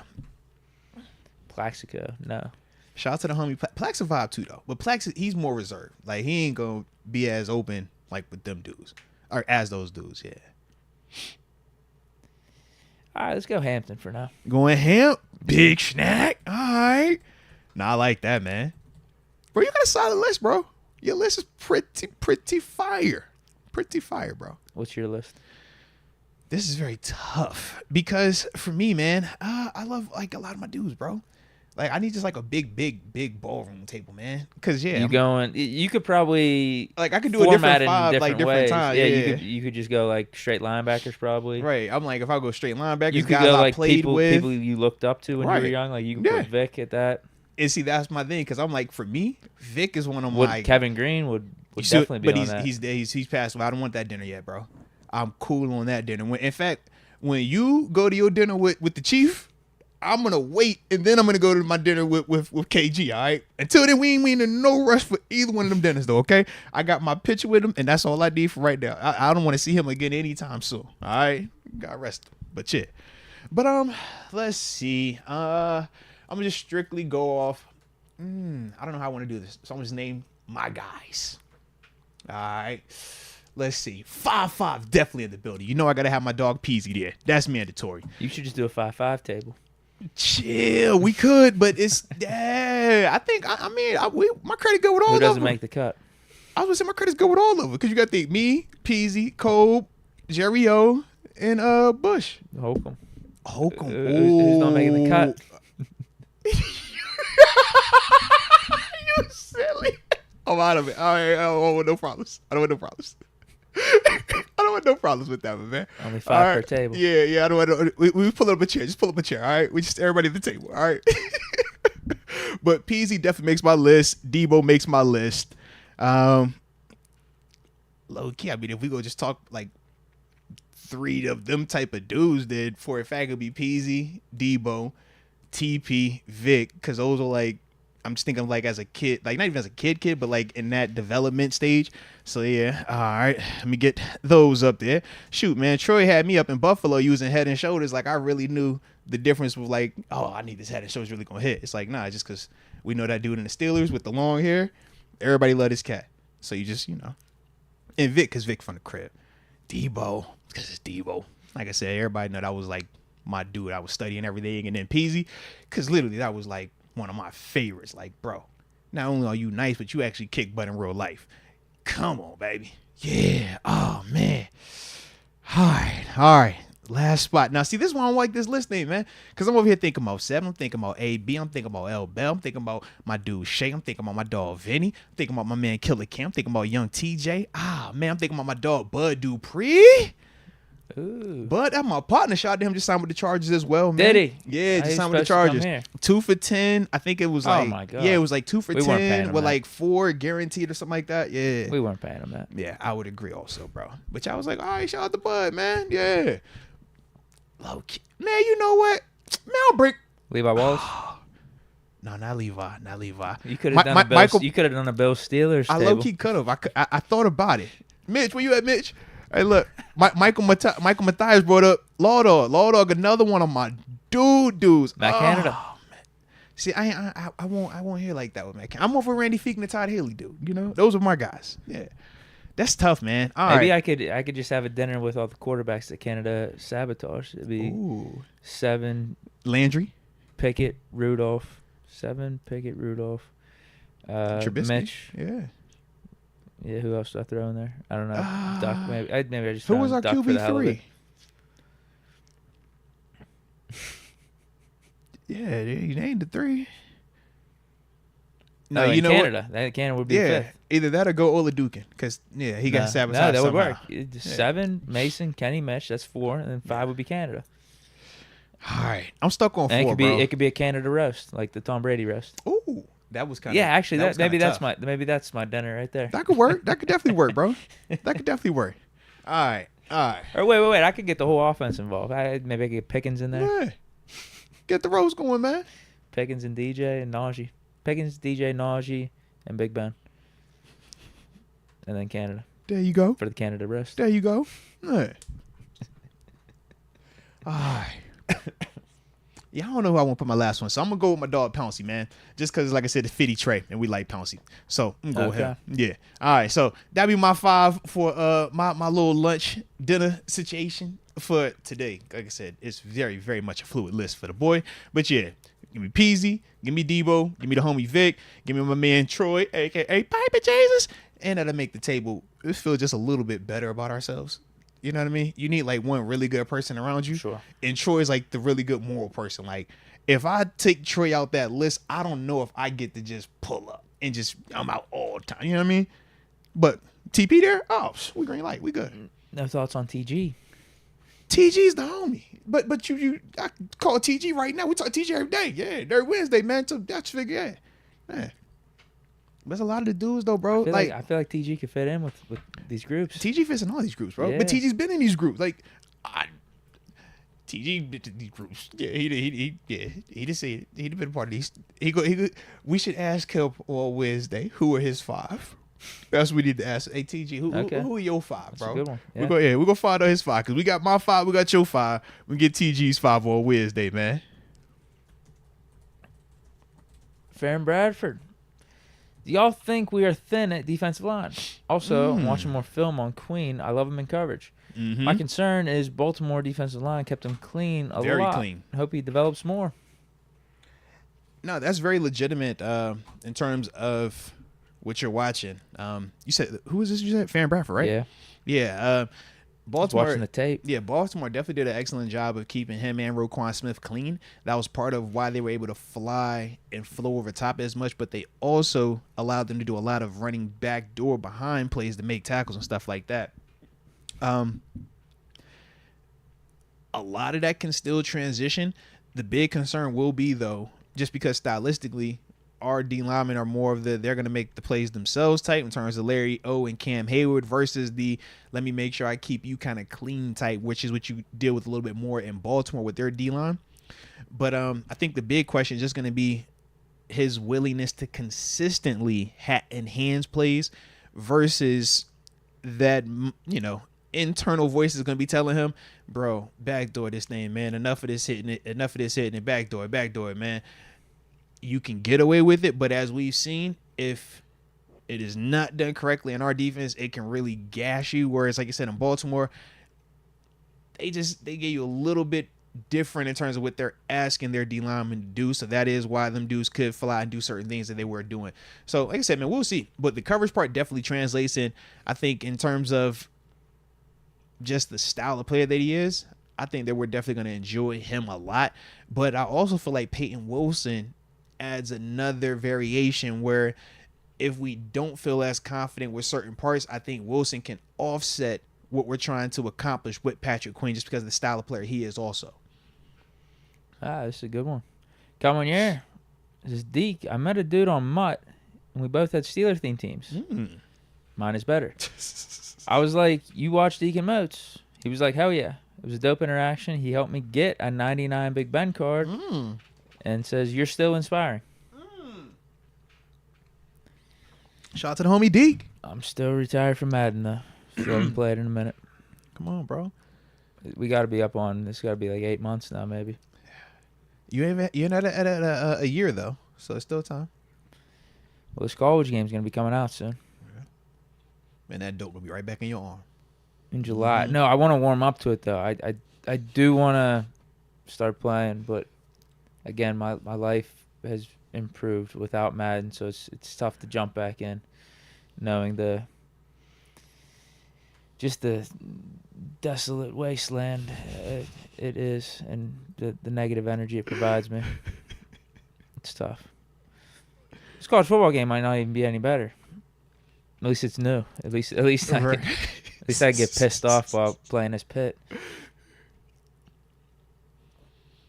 It's gonna be a vibe. And you get to do a dynasty, and that's the fun part about NCAA. NCAA. Yeah, the dynasty is. What's your small school that you're gonna build up? I guess Pitt, you ain't got to do that. You just go with Pitt. Same weapons go with Jen. They're not going to give us a good prestige or anything. Oh. I think it goes up to 6 stars. I'll be happy if we get 4 stars. Dang. I'm serious. I could see them slighting us and give us 3. They don't be respecting y'all, huh? No. Even though, the last, excluding last year, 2 years before that, we were one of only I think it was 7 teams that had back-to-back 10-win seasons. Double-digit win seasons. Yeah. Coach Narduzzi, man. Yeah, very few of us out there. Is he Pitt Hall of Fame status? Hell no. Dang, bro. You just said that it's historic, man. And he has multiple first-rounders under his belt, too. Hell no. Multiple first-round draft picks under his belt, bro. No, we got to win some more ACC championships, man. He got an ACC. He got one, right? Yeah, he got the one with Kenny. Yeah. We got to win more. Hall of Fame, no. Come on. Huh. No. I don't know what coaches are even in the Hall of Fame. I think there's... Wannstedt, maybe? No. He's not in that category? I wouldn't put him in. Walt Harris was before Wannstedt. He was pretty good. Oh, bro, Wani ain't in that? I thought that y'all love... I thought Wani was like one of the, Not as a coach. We like him. No, we like him, but so not as a what coach. am I missing then? What did y'all like then? It's just like the personality, the vibe? Yeah. Yeah, he's from Pitt, too. Oh, he's from here. He went to Pitt. Enough. Yeah, he's homegrown. Okay, because I was like, because up in Buffalo, when he came up there, man, I felt like any person they just swear by him, bro. As a coach, in terms of his record and the success we had, no. Got you. Could have been better. Nah, he was. There was actually, in fact, some bad letdown games with him. Respect. Nah, he was funny to be around, man. He low-key hurt my feelings. I'll never forget him. Yeah. Walt Harris was good. That was like the Fitzgerald era. A little bit. Y'all won, that. Y'all winning then, but that's Big East back then, though. Yeah, Big East. Did y'all win the Big East? I think 1 or 2 of them with Harris. We played Utah with Alex Smith in the Fiesta Bowl. Okay, so I had that year. One then. I think that year we won the Big East. That was, I don't know when that was. That 05? Yeah, I think it was 04, 05, something like that. Yeah, because that's before Urban went to Florida. And that's what, 05, 06? Yeah, we got throttled in that game. We got smoked. It was bad. But before then, we do have a national championship in the 70s. So whoever that I think that coach was Johnny Majors. And I think he's a college football Hall of Famer. Like college general. Football coach Hall of Famer in his own right because he coached at Tennessee. Okay. He might have won a national championship down at Tennessee, too. Won a national championship at Pitt.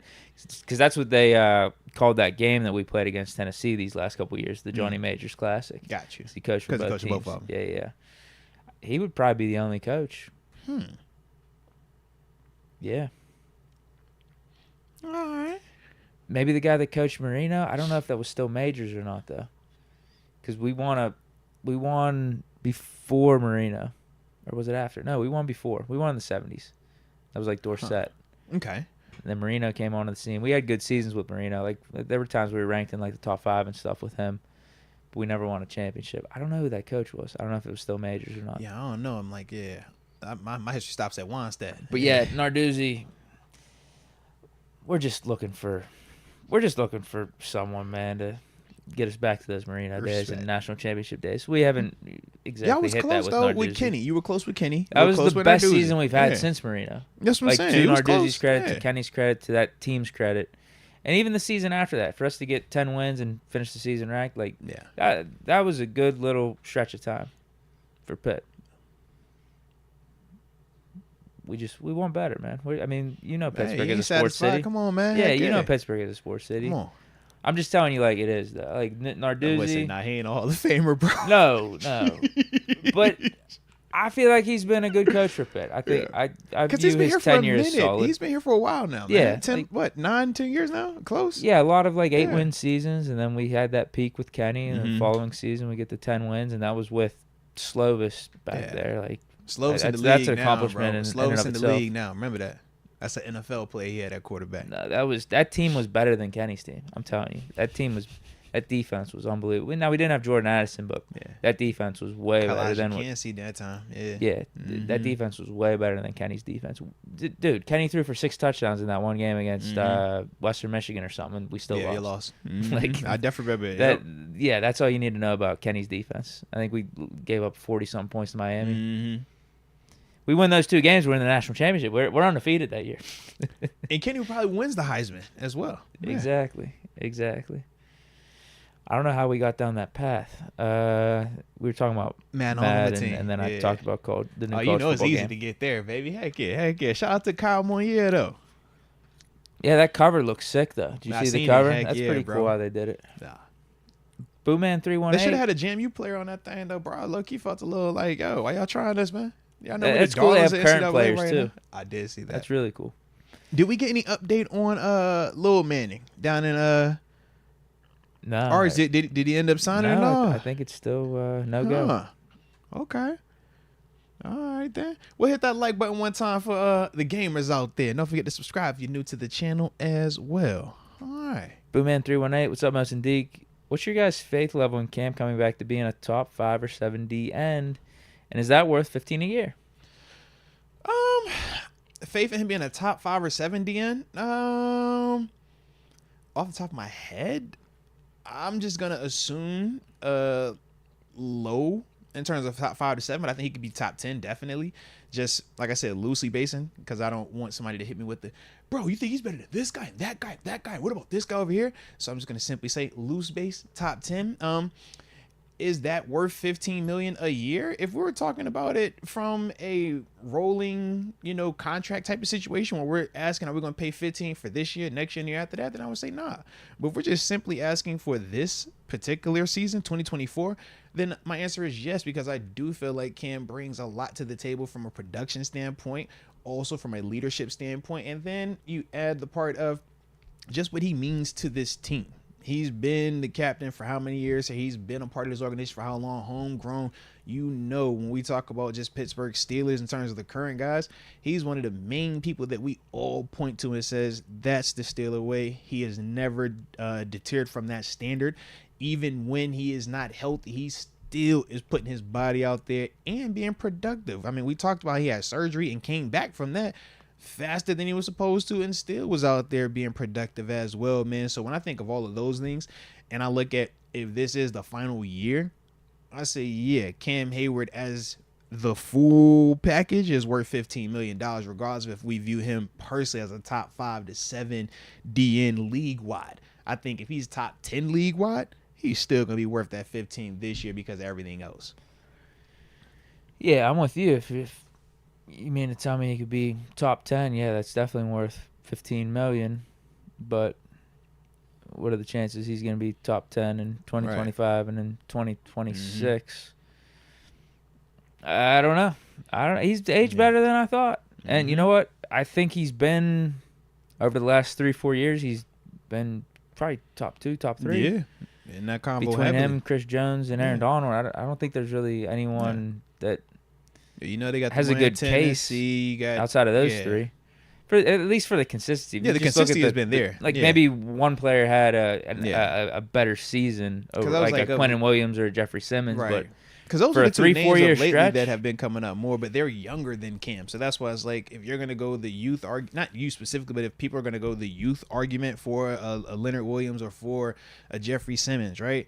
It's like, I get that. If you even want to go the approach of trying to go, I think it's still a little bit early, but whether you're looking at a Jalen Carter type over in Philly, you're saying, well, I think that he's about to take another step because you already saw what he did as a rookie. It's like, I get that argument as well.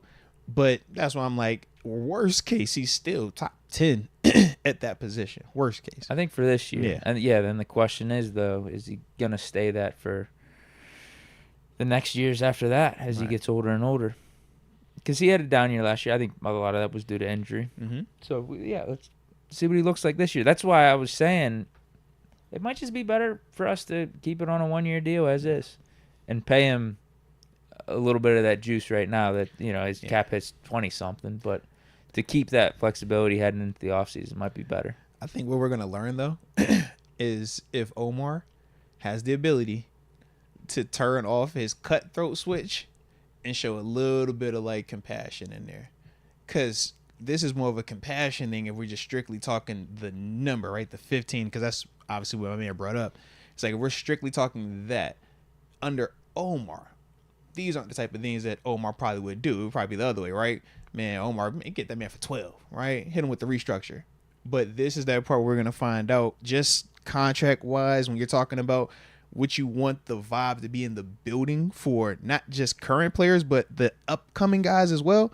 It's like, yo, how are they going to handle Cam? Does Cam want the extension? Well, that's the other question. I don't know. That's the part we got to find out. But I'm just saying in the sense of extension, staying as is, restructure, or even if they were to try to say, yo, we're going to release you if you don't take a pay cut, right? All the different variations that they could take to this situation to make it more advantageous for the team. Because as it stands right now, this is more beneficial for Cam than it is for the team per se. And that's why we even made the statement that we made a couple of months ago when he had said that he wasn't going to take a pay cut. But that's what I'm saying for Omar. Is this that part where you kind of look and you're like, under everything else that I operate under, this is the outlier to that because it being Cam? Would y'all be cool with that? Because I felt like I don't know if we did that with Troy or Seven all the way, depending on how we look at those last year. If we felt like that would have been the equivalent of this type of year, or would that be if he got the bonus year coming back? Yeah, Seven didn't get the bonus year that he should have. He took the pay cut in his last year, whatever that was. I think he got some 40 years added on and stuff, but he didn't get the extra years tacked on like I called for us to do, and would have been a wise thing for us to do. Troy, I think he was let out abruptly. There wasn't like a extension out. You can, we'll let you age and kind of, maybe your role diminish or something. I don't know. It went from you're starting playing everything to, all right, you're going to retire now. Yeah. Huh. Hines was the same way. I don't think, we didn't do any extensions or anything like that. It was like when his time was done, it was done. We just let the contract play out, and he could decide if he wants to go play for another team or retire. And he went retire. He went Steeler for life approach. Yeah, him, Troy, and Ben, Steeler for life. I still feel like it's... I don't know if it necessarily says one thing or another right now, because I think in a way, you're giving Cam his money that he's due with his contract. If you let it play out, I also think it is smart business-wise, and I don't think it's necessarily a shot at him because you're keeping his number at the full amount. If anything, you're saying like we think you could live up to this at least for 1 year, and then we'll see what happens after that. Right. And he hasn't had any restructures up to this point where the cap hit is like something stupid. So I think it comes down to what Cam wants. Like if Cam's looking for the extension or this, extension into a restructure that opens up some cap space for us, then it goes on to Omar and how he wants to deal with it and what messages are being sent. But until then, I don't know. I don't know if I really have an answer. For sure. What do you think? Because I'm back and forth on it. Because I'm like, I could definitely make the case if you're talking like just cutthroat business and trying to just get the best deals every single time. Like we say with Omar, he's like, yo, you're the con artist. We don't say Omar makes good deals. We don't say he's a fair guy. We're like, yo, he's strong arming you. We don't know how the deal gets done, but it's always in our favor. This is just the only one where it's like, God, I don't think this is you killing this deal right here. But at the same time, I look at Cam as the reason why. Because if this is Larry Ogunjobi, are we feeling the same way? Are we having the same convo? If we're like, yo, he's going to get paid X amount, but is he worth / production to that extent? We're going to say nah, because we don't have this long history with him and all the other stuff that Cam has given us throughout this tenure. But because it's Cam, we over here like, hey, bro, yeah, man. Cam, you treat him a little bit different. I think it also just comes down to what are we using the money for if we do that's another thing too, restructure or extend, because if we're not using it for anything, then I don't think there's a point in doing it right now. It goes back to just what I think would be smart business wise. But if we're using the money to get Justin Jefferson, then you could maybe be a little bit more cutthroat. What about for Deke? Yeah, same thing. All right. Of like, hey, this is what we got to do with your contract. We got to restructure. We got to do an extension. You want a chance to get a ring, right? All right, look, we're gonna bring this dude in, but I need about 3.5 from you. Right. Yeah. And then if he says no, maybe you do go the cutthroat approach. Just like, hey, we got to get DK in the building. I just need to see what it look like June 1st. Can we get the June 1st? I just want to see what these numbers, what we talking, who's available, what's the shopping list looking like, Omar. But we're not at that point at all. Yeah. At least I don't think we are. I would agree. I don't think who knows what's going on behind the scenes, but it seems like the receiver trade talks have died down. There's been no talks up to this point until the chat has been bringing up this Cam extension stuff. There really haven't been talks at all about what we're going to do with Cam's contract. Yeah. But now, all of a sudden, out of the blue, extension. Maybe that means a trade could be on the horizon after that gets done. Oh, like a trade. I thought you meant like a trade. I was like, we could trade Cam? I said, don't do that. No. Like, we get the Cam extension. Maybe that clears up some cap space. Yeah. And, okay, maybe that clears the way for the DK deal or the Higgins deal, whatever. Yeah. Let's get you Dubs. Steelers Depot and others are reporting Steelers are working on a 3-year extension for Cam. Okay. All right. Well, no, respect that, man. Like I said, I like it, especially like you said, what you said, man. I like it from the standpoint of Cam wants to keep playing, I guess. I guess that means Cam is motivated. I like it from that standpoint. If it could help our cap space out a little bit this year. Now the question is, though, what does it look like for 2025 and 2026? Look, the homie Zeke Shazier just basically said, like, this is why we rejected Najee's 50 option, so we can just get that money to Cam. Now I'm seeing that we're open to a Najee Harris extension. So everybody going to get an extension there. Jerry Dulac, you know who reported that, too? That was Jerry Dulac. So conflicting reports from the same guy. No, it's not. Because he reported that the Steelers wanted to wait to see what Najee looks like in Arthur Smith system before picking up the 5th-year option. And now you're saying that, but you said Jerry Dulac though. I think he said that, and then he also said that they might be looking at extending Najee. We're gonna find out. That's a little interesting, man. Yeah, I mean WPXI is reporting this. Yeah. Cam Heyward, Steelers in talks for contract extension. All right. Cool.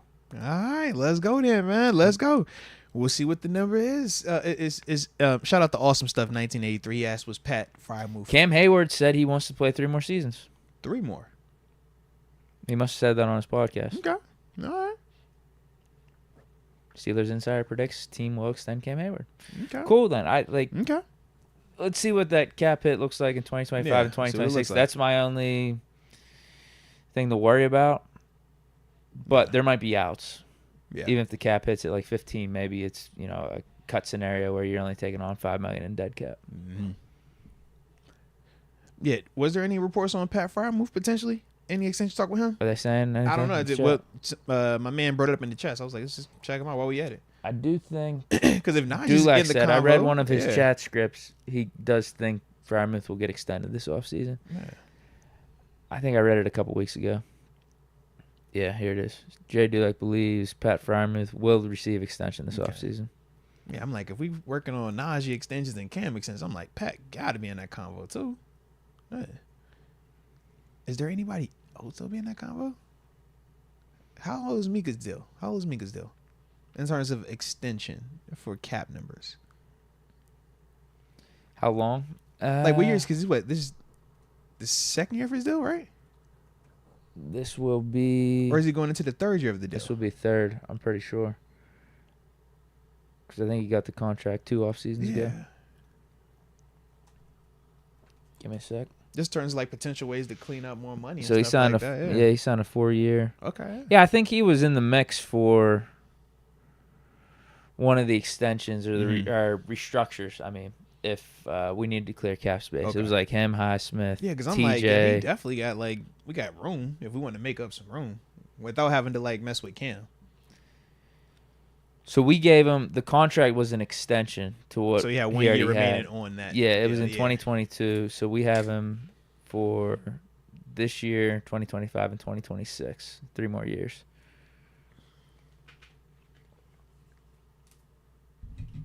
His cap number is $21 million this year, 22 the next, and then 24 in 2026. I love it. He's worth it.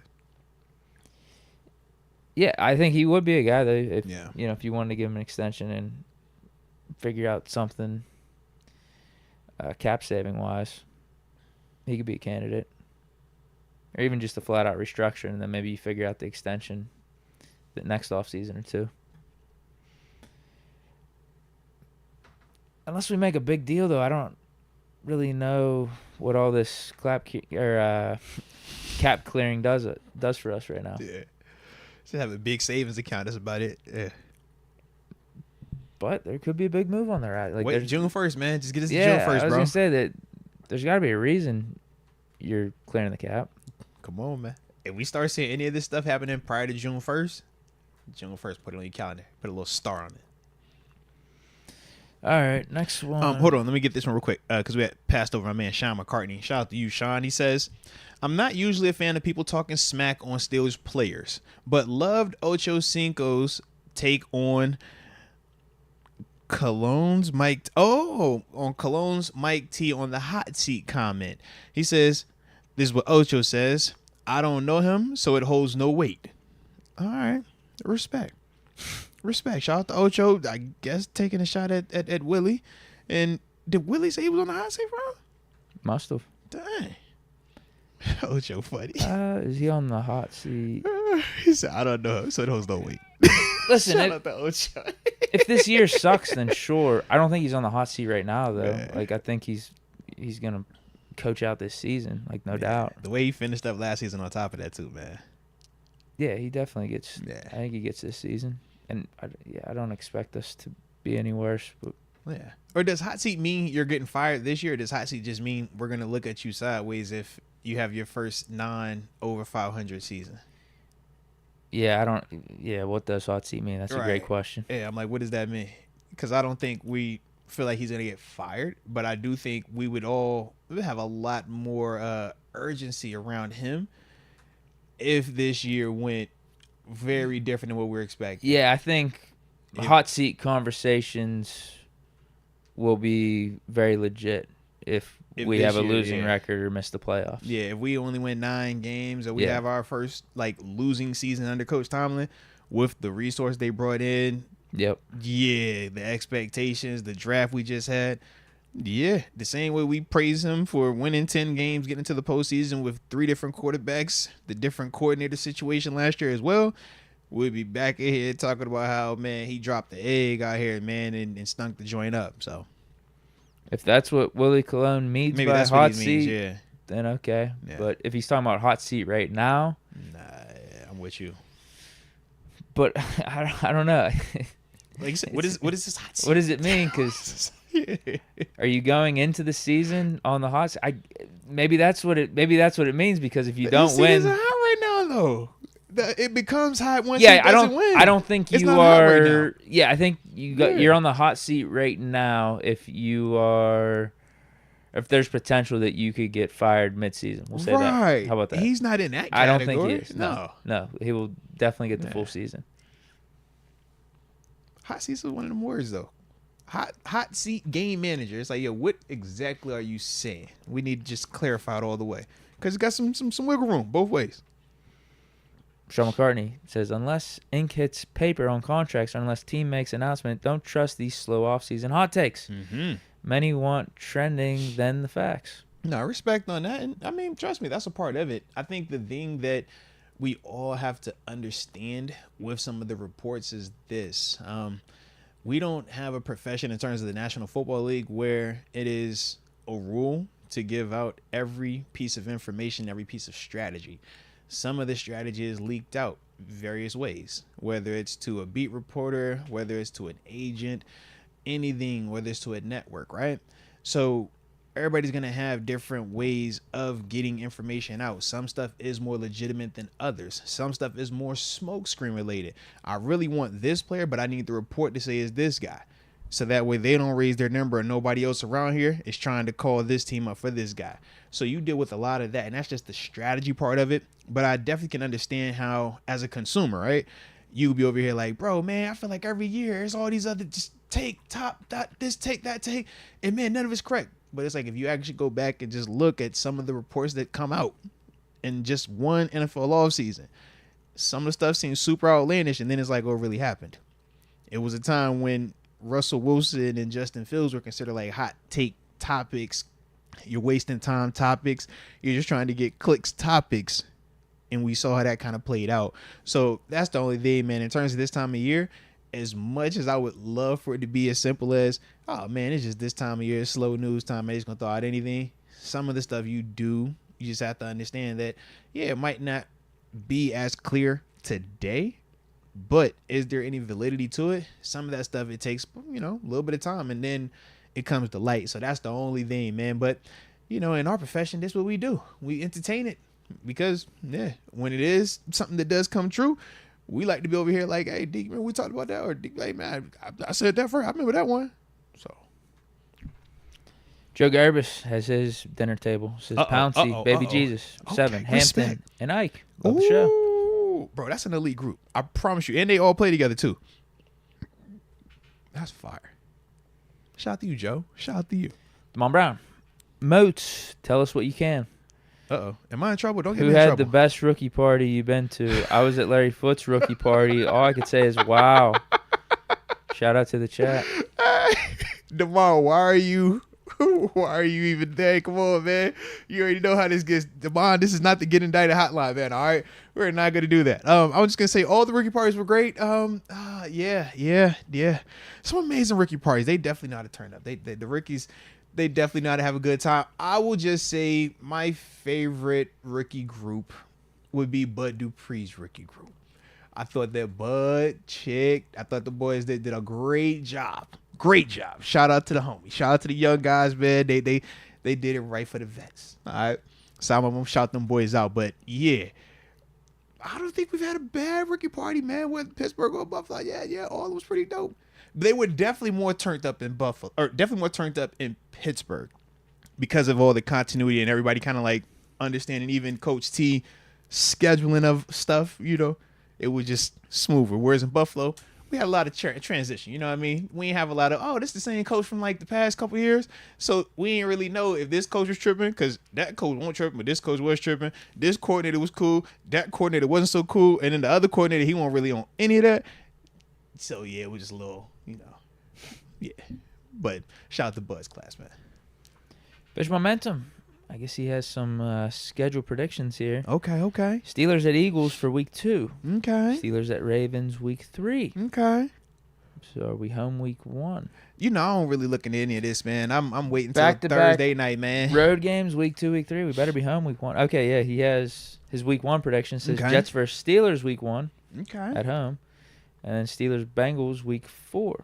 Shout out. I guess that's home. I guess he didn't say at Steelers versus Bengals. Okay. So he's got I like the predictions though. I likes it. Jets, Eagles, Ravens, and Bengals as our first 4 games. Okay. I don't know if he's getting any information off Twitter or places that are out there. Like he's got reasons for thinking that, but because they're already starting to throw some stuff out there. I would say I feel like you got 1 or 2 types of people whenever it's like something about to release. You got the people that want to get the info before it happens, or the people that's gonna wait till after it happens. I be waiting, bro. I'm team wait. So it might be accurate. It could definitely be accurate. But yeah, like I said, I'm team wait, man. Can you confirm what Fish Momentum's saying? Unless he's just making predictions too. Yeah. He didn't really clarify. Let's go, UW. The race situation is getting worse by the day. He's trying to speed run his way out the league. Yeah, they said my man was on the run to Canada. Yeah, and then they said he had the one situation where I guess he like punched somebody. It was like an assault or something like that. Yeah, he had a unique off season, allegedly. Yeah. Wow. It'd be like that sometimes. Yeah, that's not good. Because he had obviously we know the cars. He left the whips and just. I still was trying to figure out what was the end. So there's even more with him. What? I know there was a speeding thing, right? So he hit into someone. But yeah, there's even more. Those now. are his cars. So he had He's going to Canada. Yeah. Well, no, this is the stuff that was like recently coming out. This was like the crash stuff where he like crashed the Lambo and the Corvette and they like walked off or whatever. Like that was already out. Then they said I guess like at some point he had got in trouble for. Because it was 2 things. One, it was like a physical altercation. Another one, they say either him or somebody, a part of his group, discharged the firearm at somebody, like another party. And they don't know if he did it or if it was somebody in his group. But they're saying because it's Texas, apparently the laws down there is like, if you or somebody that's with you do it, then y'all all are kind of guilty by association. So that's why I was like, all right. But yeah, it's pretty interesting stuff, man. Yeah, that's not good. That's...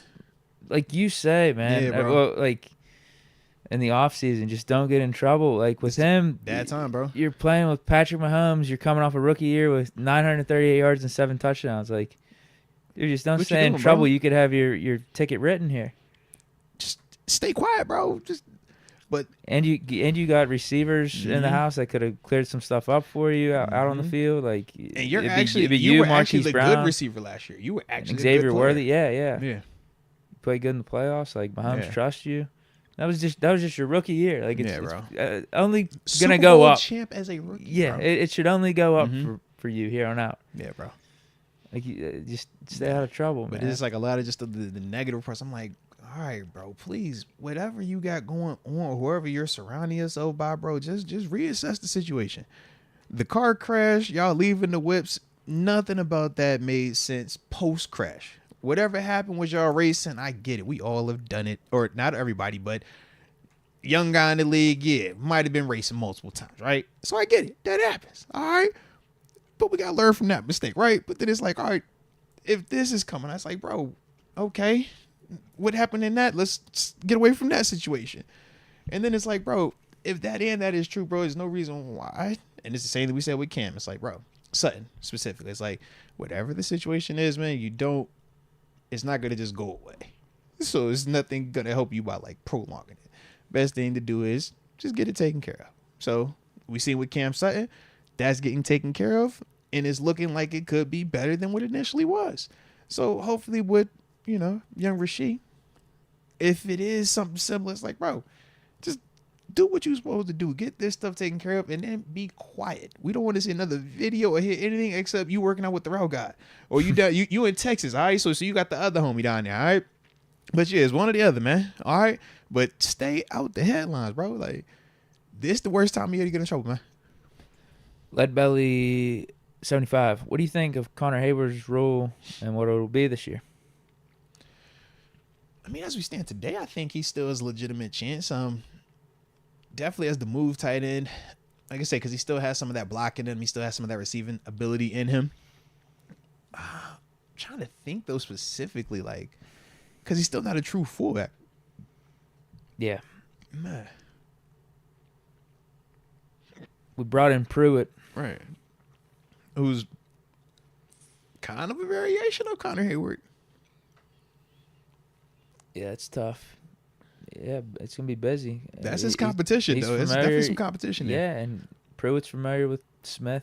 Mm-hmm. Obviously had years with him Both in Tennessee places. and and Atlanta. And like played a decent amount. It had some Played production. more than Conor Hayward has for us. I would agree. In Conor's 2 years here in Pittsburgh. Shoot, we played against him as well. Yeah. So like that could be a tough little thing for Heyward because you know, in the past system here with Canada, we viewed him as like this Swiss Army knife. We didn't need him to necessarily be the best blocking tight end out there. But I feel like for Arthur Smith, that's a prerequisite, unless you're Freiermuth. And, you know, and that's the Cal Pitts of the offense. Yeah, if you can run routes and be a receiver like Freiermuth, then I think you're going to have to be a pretty good blocker. And I don't think Conor Hayward really gives us that. What I will say is this. I'm eager to see how Conor rises to the occasion. Sure. Because this is what we wanted in terms of just the theme all offseason. Bring in proven veterans, whether they are bona fide starters at their position or if they're guys that we just view as, yo, you're an upgrade, but you're also going to force our young players to step up. Van Jefferson, Russell Wilson, right? We talked about Michael Pruitt. Those type of signings, those aren't, they're just perfect. They haven't had a down year, but it's like, yo, they are the type of vets, though. They're going to make you have to step your game up. They're going to make you have to be more consistent on a day-to-day. So with that, let's see, can Conor add something to his game? Can he be a little bit better as a blocker? Or maybe this forces him to evolve more as the move guy, right? Maybe he's saying, well, all right, well, now when I got these opportunities to run a road, I got to cook every time. Or maybe that bumps up his special teams play. All right, I ain't going to get as many opportunities over here because of the scheme. I got to be more productive on this part. Otherwise, I'm not going to have a job. Yeah. And that's the part where I want to see how he pivots off of this because, like you said, man, you hit it perfect. Like, Michael Pruitt, it brings a lot of this type of stuff to the table in his familiarity with Arthur Smith specifically at two separate locations. When you have one of them coaches that you feel confident with, y'all both kind of rock with each other, and now you done followed him to 3 different spots, it's just a different vibe with it, man. Yeah. Sierra Nation on fire. Anthony Everett signed with the Steelers. Yes, indeed. Yes, indeed. Man, we were going to talk about him in a second because obviously he stems from the Steelers rookie minicamp. So, in fact, Steelers Nation, let me pause before I get to him because we did skip one from Yule Young. I want to get to him, and then we'll talk this rookie minicamp and get the Anthony Everett. Sound good. So, Yule Young, man, shout out to you. He says he's driving 6 hours to the Berg for Mother's Day. Shout out, bro. Hey, I like your energy, man. If you got your mammy here, man, make sure you spend some time with that lady, all right? And for anybody else that got the mamas, you know, baby mamas, everybody included, make sure you show them some love, too, all right? Salute the mothers of the world. All right. So, now with that being the case, we're going to go ahead and pull up this here rookie minicamp topic, and we just going to double dip one time for the culture. Hit that like button if y'all digging the show, and don't forget to subscribe if you are new to the channel. So, Steelers Nation on Fire brings up Anthony Everett signing with the Steelers, and that was a byproduct of the Steelers rookie minicamp. So, Anthony Everett, this is going into his 7th year in the NFL, played with Baltimore, played with the Lions and the Niners, if I remember correctly. And you're probably asking yourself, well, how is he at rookie minicamp? He was invited to come to Steelers rookie minicamp on a tryout basis. Like your boy Slovis. No. Or no, Djokovic. Excuse me, like your boy Djokovic. So and shoot, like TG, like we talked about, right? So Anthony Everett was invited to the Pittsburgh Steelers rookie mini camp, played well, did what he was supposed to do. So the Steelers said, hey, man, we want to go ahead and put you on a contract and let's see what you can do in terms of OTAs, mini camp, training camp this season. But I like it. Very similar to like the Arthur Milet type stuff, man. Tough dude, guy that's been in this league for a while, has made plays in this league as well, has had a little bit of a rocky go from a health standpoint. But when you're just talking about bringing in another veteran presence, the same way we talk about Michael Pruitt, the same way we brought up a Van Jefferson, to me, Anthony Everett is another one of those guys where, like you said, you kind of got some positional flexibility, but more importantly, you have a guy that has played in this league and has made plays in this league to just add to that conversation on that side of the ball. So, like I said, I definitely like that move. I ain't tripping on it. And it's low risk. Yeah, it ain't cost nothing. Yeah, it's like the Scotty Miller move on offense, or the Quez Watkins move on offense. Do we still need a corner? Yeah. Is he good competition for Corey Trice and Darius Rush? Yeah. Does he specifically fit like the slot corner? Not really. Not really. So, yeah, just like on offense, we sign all these receivers and stuff. We're still looking for an outside wide receiver, too. And with Anthony Everett being added to the cornerback room, it's cool. Nothing wrong with it. Yeah. I said, man, just another capable body, another dude who has had success. But the Quez Watkins analogy, the Scotty Miller analogy is perfect. It's like you see some things that you like. You can see some things that you're like, all right, I understand why you're in this position. And, yeah, I still don't think it hinders us or motivates us one way or the other to make another move. I think we still are kind of where we were. Yes. He was here for free on a rookie minicamp tryout. So, like, the expectations shouldn't be that high. But in terms of a quality pickup that you bring in for this 90-man roster this offseason, nothing wrong with it at all. Yeah, nothing wrong with it. I just feel like anytime I saw Everett on the Ravens depth chart as potentially starting for one of our games going up against him, I was happy. Yeah. So just to recap him, like I said, came in the league in 18, 11 games with the Ravens that first year, no starts. Second year is in 19, had 9 games, 3 starts. Then in 20, 10 games, 4 starts. Last year in Baltimore, 14 games, 14 starts. And obviously that season he did have 3 interceptions to go along with 54 tackles as well.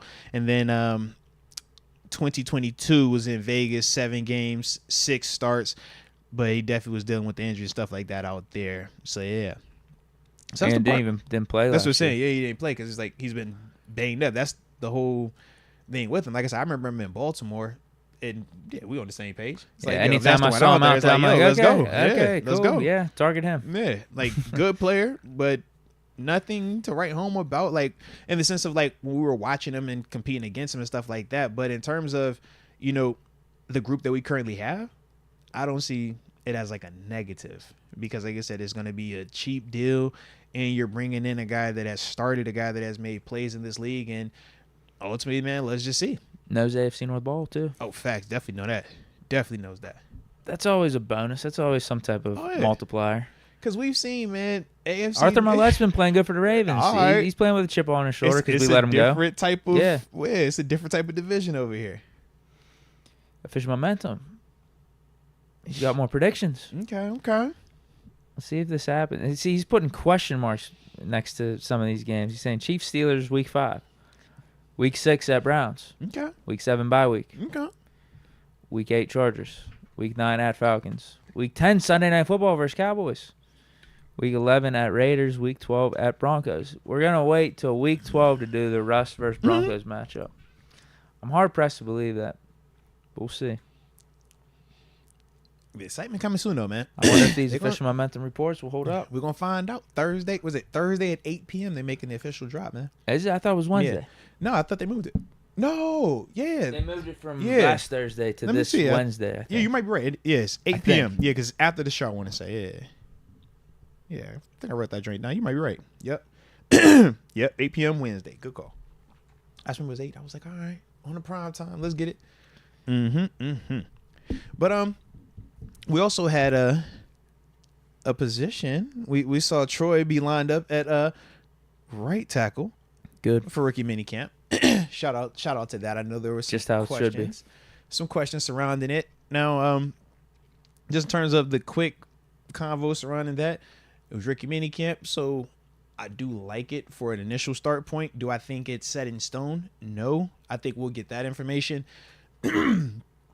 once the veterans are here, because now we'll see exactly how they want to utilize Broderick and Dan Moore with Troy. In Rookie Minicamp, Troy, you getting first dibs. Troy, you going wherever you want to go type convo. You know what I mean? Just because he's the first rounder. And what other rookie are you even going to entertain putting out there in front of Troy, you know, in terms of like for the Rookie Minicamps? But it's different, obviously, when Broderick is here, Dan Moore is here. That's the part where we want to see who you putting out there, what's the groupings. And it's still just a little bit of information, because obviously we know when they get the pass on the training camp, we'll get even more understanding of it. But that's the one thing that I did like, at least. It's like, all right, they ain't just throw him at left tackle because he played left at Washington. They did go with what we were kind of hoping and projecting to see. So did like that. Yeah, maybe it doesn't mean everything right now, but it means something. Yeah. It's a step in the right direction, I'll tell you that. Yeah. They could have put him at left tackle. They could have put him at guard. Yeah. Oh, yeah. See what I'm saying? Like, I thought guard was off the table, though, because Tomlin said on draft night, he said tackle. Yeah. And the question was, is it going to be right? Is it going to be left? What do we do with Broderick? Is Dan Moore going to be starting? Mm-hmm. Yeah, so I think the most sensible way to go about this is just have Fautano go to right and then have Broderick Jones and Dan Moore compete at left. That feels like the most sensible to me.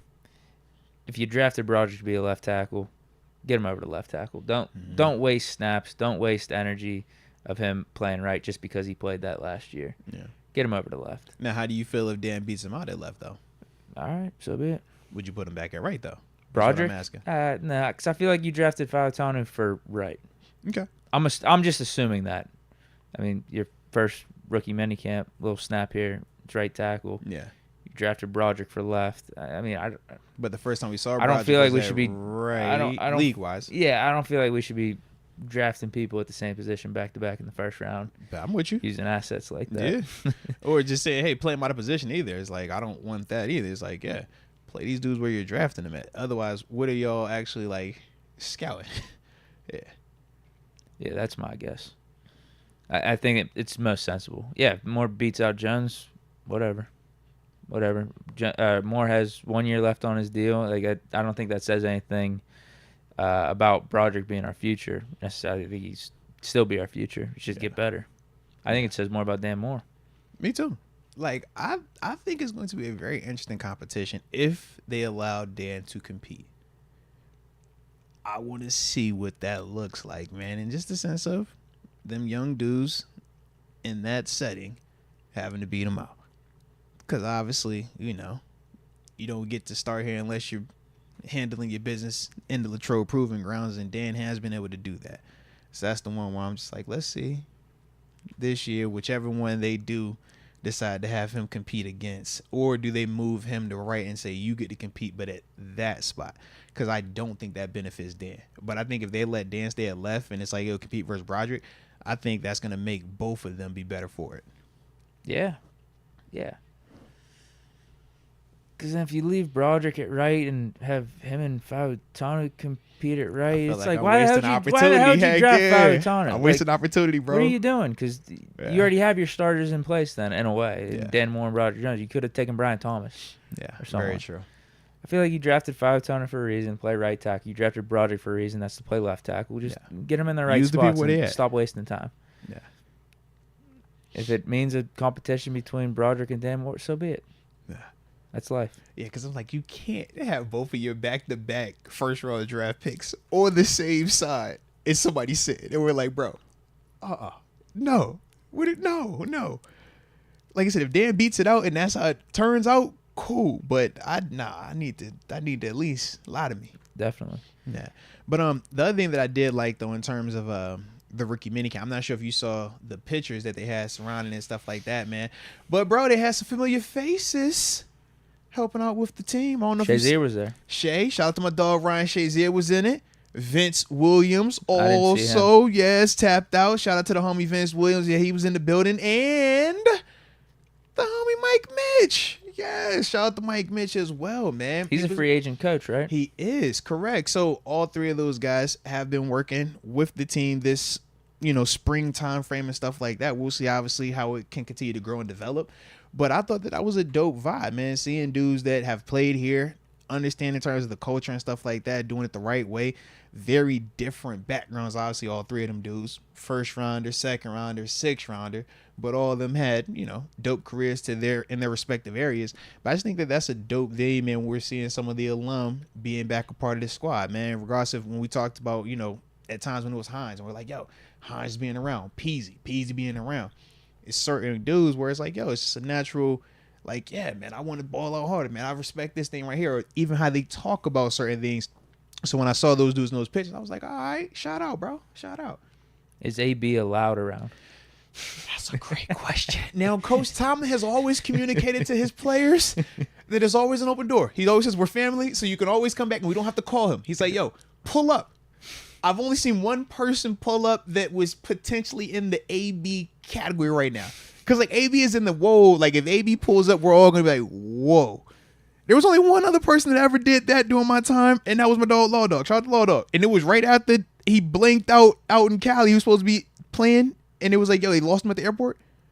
And he just, like, randomly pulled up at us in the week. And we're just like, shout out to that man right there. Where everybody's looking for you. We're glad you're here. All right? Outside of that, I'm like, yeah, we usually don't get that vibe. So if AB walked in, I think it's going to shut down the whole practice like when Law Dog walked in. Because, Deke, when I tell you, we in the middle of... Is Tomlin allowing that, though?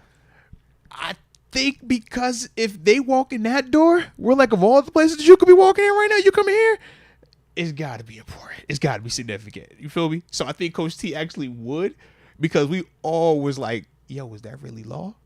Is that really him? Bro, we don't know where he's been. Like, everybody's like, he was just looking for you at the airport. Everybody was, you remember the reports? Like, yo, he's supposed to play the game. He's disappeared. Yeah, so it's like, yo, if AB finds his way back here at any point in time, he's like, hey, bro, Coach T, that's your man. Go talk to him right now. Go get him. We ain't gonna waste a second. Get him. Meet him at the door. Yeah, come here. So yeah, but he'd be the only one. I don't see another. I'm being like, no, get this out of here. Yeah, but I think that's also part of what you have to weigh if AB is coming in here. It's like, all right, what is your energy? Like you said, with Lauda, he walked in that door, bro. We was all just kind of like, I think it just caught everybody off guard because he was probably the last person that we expected to come in. And I think with AB, because he would be the last person that a lot of people would expect to walk in that door right now, I think he could walk in wearing a clown suit with media behind him, and it's still going to be the same reaction of like, oh, shoot, he's here? Coach, go save him. Hurry up, please, before he changes his mind. We don't know what's going to go on. Yeah.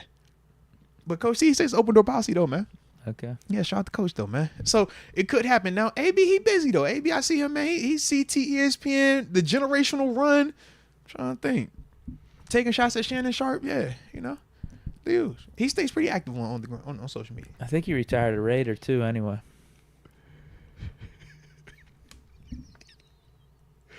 He ain't a Tampa Buck. I don't know. That was his last, I just figured that was like his farewell. Left it all on the field, literally. Okay, official momentum. Wait, did you have anything else from the rookie minicamps that you want to talk about? No, I mean, because that was the big thing. I was trying to see if we was going to get any updates on your boy Djokovic. I have not seen any. Yeah. I didn't see a signing happen. Yeah. I was looking. I was like, Anthony Everett. All right, who else? We would know about. I was waiting. Us signing Phil. Yeah, I was hoping. Just I'm leaving the light on for him, bro. Leaving the light on for him. But no, that was I was rooting for him too. Nah, maybe next time. Hey, look, shout out to the homie D.D. Smalls, man. He went and pulled up the pit highlights of your boy Phil. He ran a little bit. I think he found every zone read that he did well on, and I would agree with you, Deke. That did not scream tight end. Yeah, it wasn't a lot of that I saw. I was like, oh yeah, that. So yeah, I feel you, bro. I feel you. I'm trying to think of some quotes or some videos I saw. Beanie Bishop, he's got a good mentality. Mm-hmm. Yeah. I forget what he said, but there was something about what he said. I was just like, yeah, that's Steelerish right there. I like it. Peyton Wilson had some quotes. I felt like he had a quotable out here. Yeah, I feel like I saw Peyton Wilson. He had like the crazy tough demeanor. I was like, okay, I like your energy. You ain't worried about no injuries. You here for right now. Let's get it. And then it was somebody else. I feel like I watched. Dang, who else was it? Watch, I'm remember when we get done. Fish Momentum has more schedule predictions. Oh, he done dropped the whole joint. He week 1. We at week 17 now. Week 18. Let's go. Week 13 at Commanders. All right. Week 14 versus the Giants. Week 15 versus the Ravens. Week 16 at Colts. Week 17 at Bengals. Week 18 versus Browns at home. So ending it versus them Brownies. That's a dope. Hey man, you can never go wrong with Browns or Ravens as final game of the year. I feel like that's always one of them ones that they always drop on the schedule. Let's go. UW asks, was Shazier handing out reading material? Yo, why y'all out of pocket? Low key, I did see multiple people reference that when the Steelers had. I don't know if the Steelers put the picture because it was like it was like a team picture with everybody, and then they had like the vid of like Shay with the running backs, and they was like, "Yo, teach him how to read. You got some books recommended." I'm just like, bruh. And then they always got like the Photoshop of him with the book, the guide for that. Yeah, I was just like, bro, that's my dog, man. It's the internet's undefeated, bro. Once it's out there, it's out there. Yeah. So it's out there, bro. It's tough. He looked happy. He was like, just just Photoshop the book out of there, bro. Yeah. But I do like it though. Like I said, didn't Shazier have like a coaching job, like set up? He was like when he was done playing. He did front office. Okay. It was more front office, but I would just say, man, I think the timing was just different. When you're talking about that first go around for him post injury when it first happened is fresh, man. I can't speak officially for him, but just from what we were kind of witnessing, it's like my man wasn't trying to just hang it up and turn into coach. He was trying to get back on that field, and it was more so let me buy time and do this front office stuff while I'm trying to get my body back to what it needs to be. And it just so happened that the body never returned, and that's kind of when he took that sabbatical. It's been 2 years now. Yeah. He was like he was gonna try to find himself, so we saw him doing obviously the foundation stuff that he started, different companies, stuff like that locally that he started. But now it's good to see him getting back to the football. I mean, I know this is something that he's very passionate about, bro, because he's just like me in that sense. I feel like he'd football. make a good coach now, bro. Heck yeah, Shay been on that when we was playing, and this is one of the things that I even talked to him about before. It was like, bro, think about when we was here, man. Rookies don't play under Dick LeBeau. Let alone did we ever get to a point where defensively you were calling it like you was Ray Lewis out there. Like Coach Tomlin trusted you enough to basically be like, bro, call whatever. If you see it and you don't like that, check us out of it. So it's like, man, for you to be to that level, bro, that's that coaching side of it. That's that big glow, like you can see it here versus a lot of players only look at, man, I got this gap, this player, and that's it. They don't see big picture. So for him, it's like, bro, you're perfect for this. And then also you got the reputation, the on-field reputation. We got to clarify. Shout out to my dog. But it's like you're a player that, man, people know what you did on the field here. League-wise, you're one of them names. But you're also one of the tragedies. So I think when he's talking, you're going to be a lot more intentional about picking up the different nuggets that he's saying. But also when he's telling you about technique, keeping your head up, it hits a lot more when it's him telling you these different tackling techniques versus if it's me or you. You know what I mean? Because they could look at us and say, oh, man, shoot, I see a clip of you doing that. Nothing happened to you. That's not the case when you see Shay and he's obviously still walking. It's like, bro, you don't want to be like this. So the way to not be like that, you got to have your head up. You got to be fundamentally sound. You got to do these little things right. And I'm sure, man, he'll be the first one to tell you, like, bro, we had these talks before this happened. But I did not, and this is what it was, so here we are. Yeah. Shout out to my dog, though, man, but I love that, though, for the homie, man. Love that, man, getting him back around the game, man, because you never know, bro. Like, it's tough. Like, them emotions, man, that's tough. And then, obviously, we know he got some other stuff, but it's like, at least get this part back settled. Yeah. And then we can worry about the other stuff later. But at least get the football back, man. All right, that's it for the Supers then. Respect. Man, it's perfect timing, too. It's 6:20. I like it, man. See, part of me was like, yo, let's go ahead and start that last topic. It's like, no, I'm not going to do that, bro. I'm learning. We're going to table that till Wednesday. That's fine. Yeah, because otherwise we're going to be here 6:40. You know this. Yeah, we know. It'd be 7 o'clock, actually, because this is how it always happens. So we're going to take that, and we're going to be vibed out with it. So let me think. Was there anything else, though? I felt like it was something else that I had. Not even surrounding the mini camp. It was something else. I remember it later, I suppose. Was it that NBA player that got drafted? Nice. Going straight from high school to the pros. No, it's Andrew Bynum. I got Bynum. I got because I knew it was a big. I was like, it was a big. I just couldn't remember which big, and that's why I was like, is it Josh Smith? I was like, it's not Josh, not Dwight. I'm like, but it's a big. I knew it was a big. And then you heard me, Kwame Brown, because I'm like, yo, what's this big? I knew it was a big, and he wasn't nice, but he was good. And that's Andrew Bynum. He wasn't nice, but he was good though. He was a good player. Yeah, won some chips. Yeah. Did he get what, 2? I think he was with the Saul run. Yeah. Yeah. No, so shout out to him though, man. Shout out. But yeah, man. Other than that, bro, you got anything left on your plate, man? No. Yeah, man. I think we solid. Yeah. So sounds like a good day then, man. All right, so with that being the case, man, I think that will do it for us. But hopefully y'all enjoyed the show. And if y'all did, make sure you hit the like button one more time for the culture. And if you're new to the channel, man, you might as well join the family and subscribe, all right? But either way, we appreciate you for tuning in. And until next time, baby. Peace.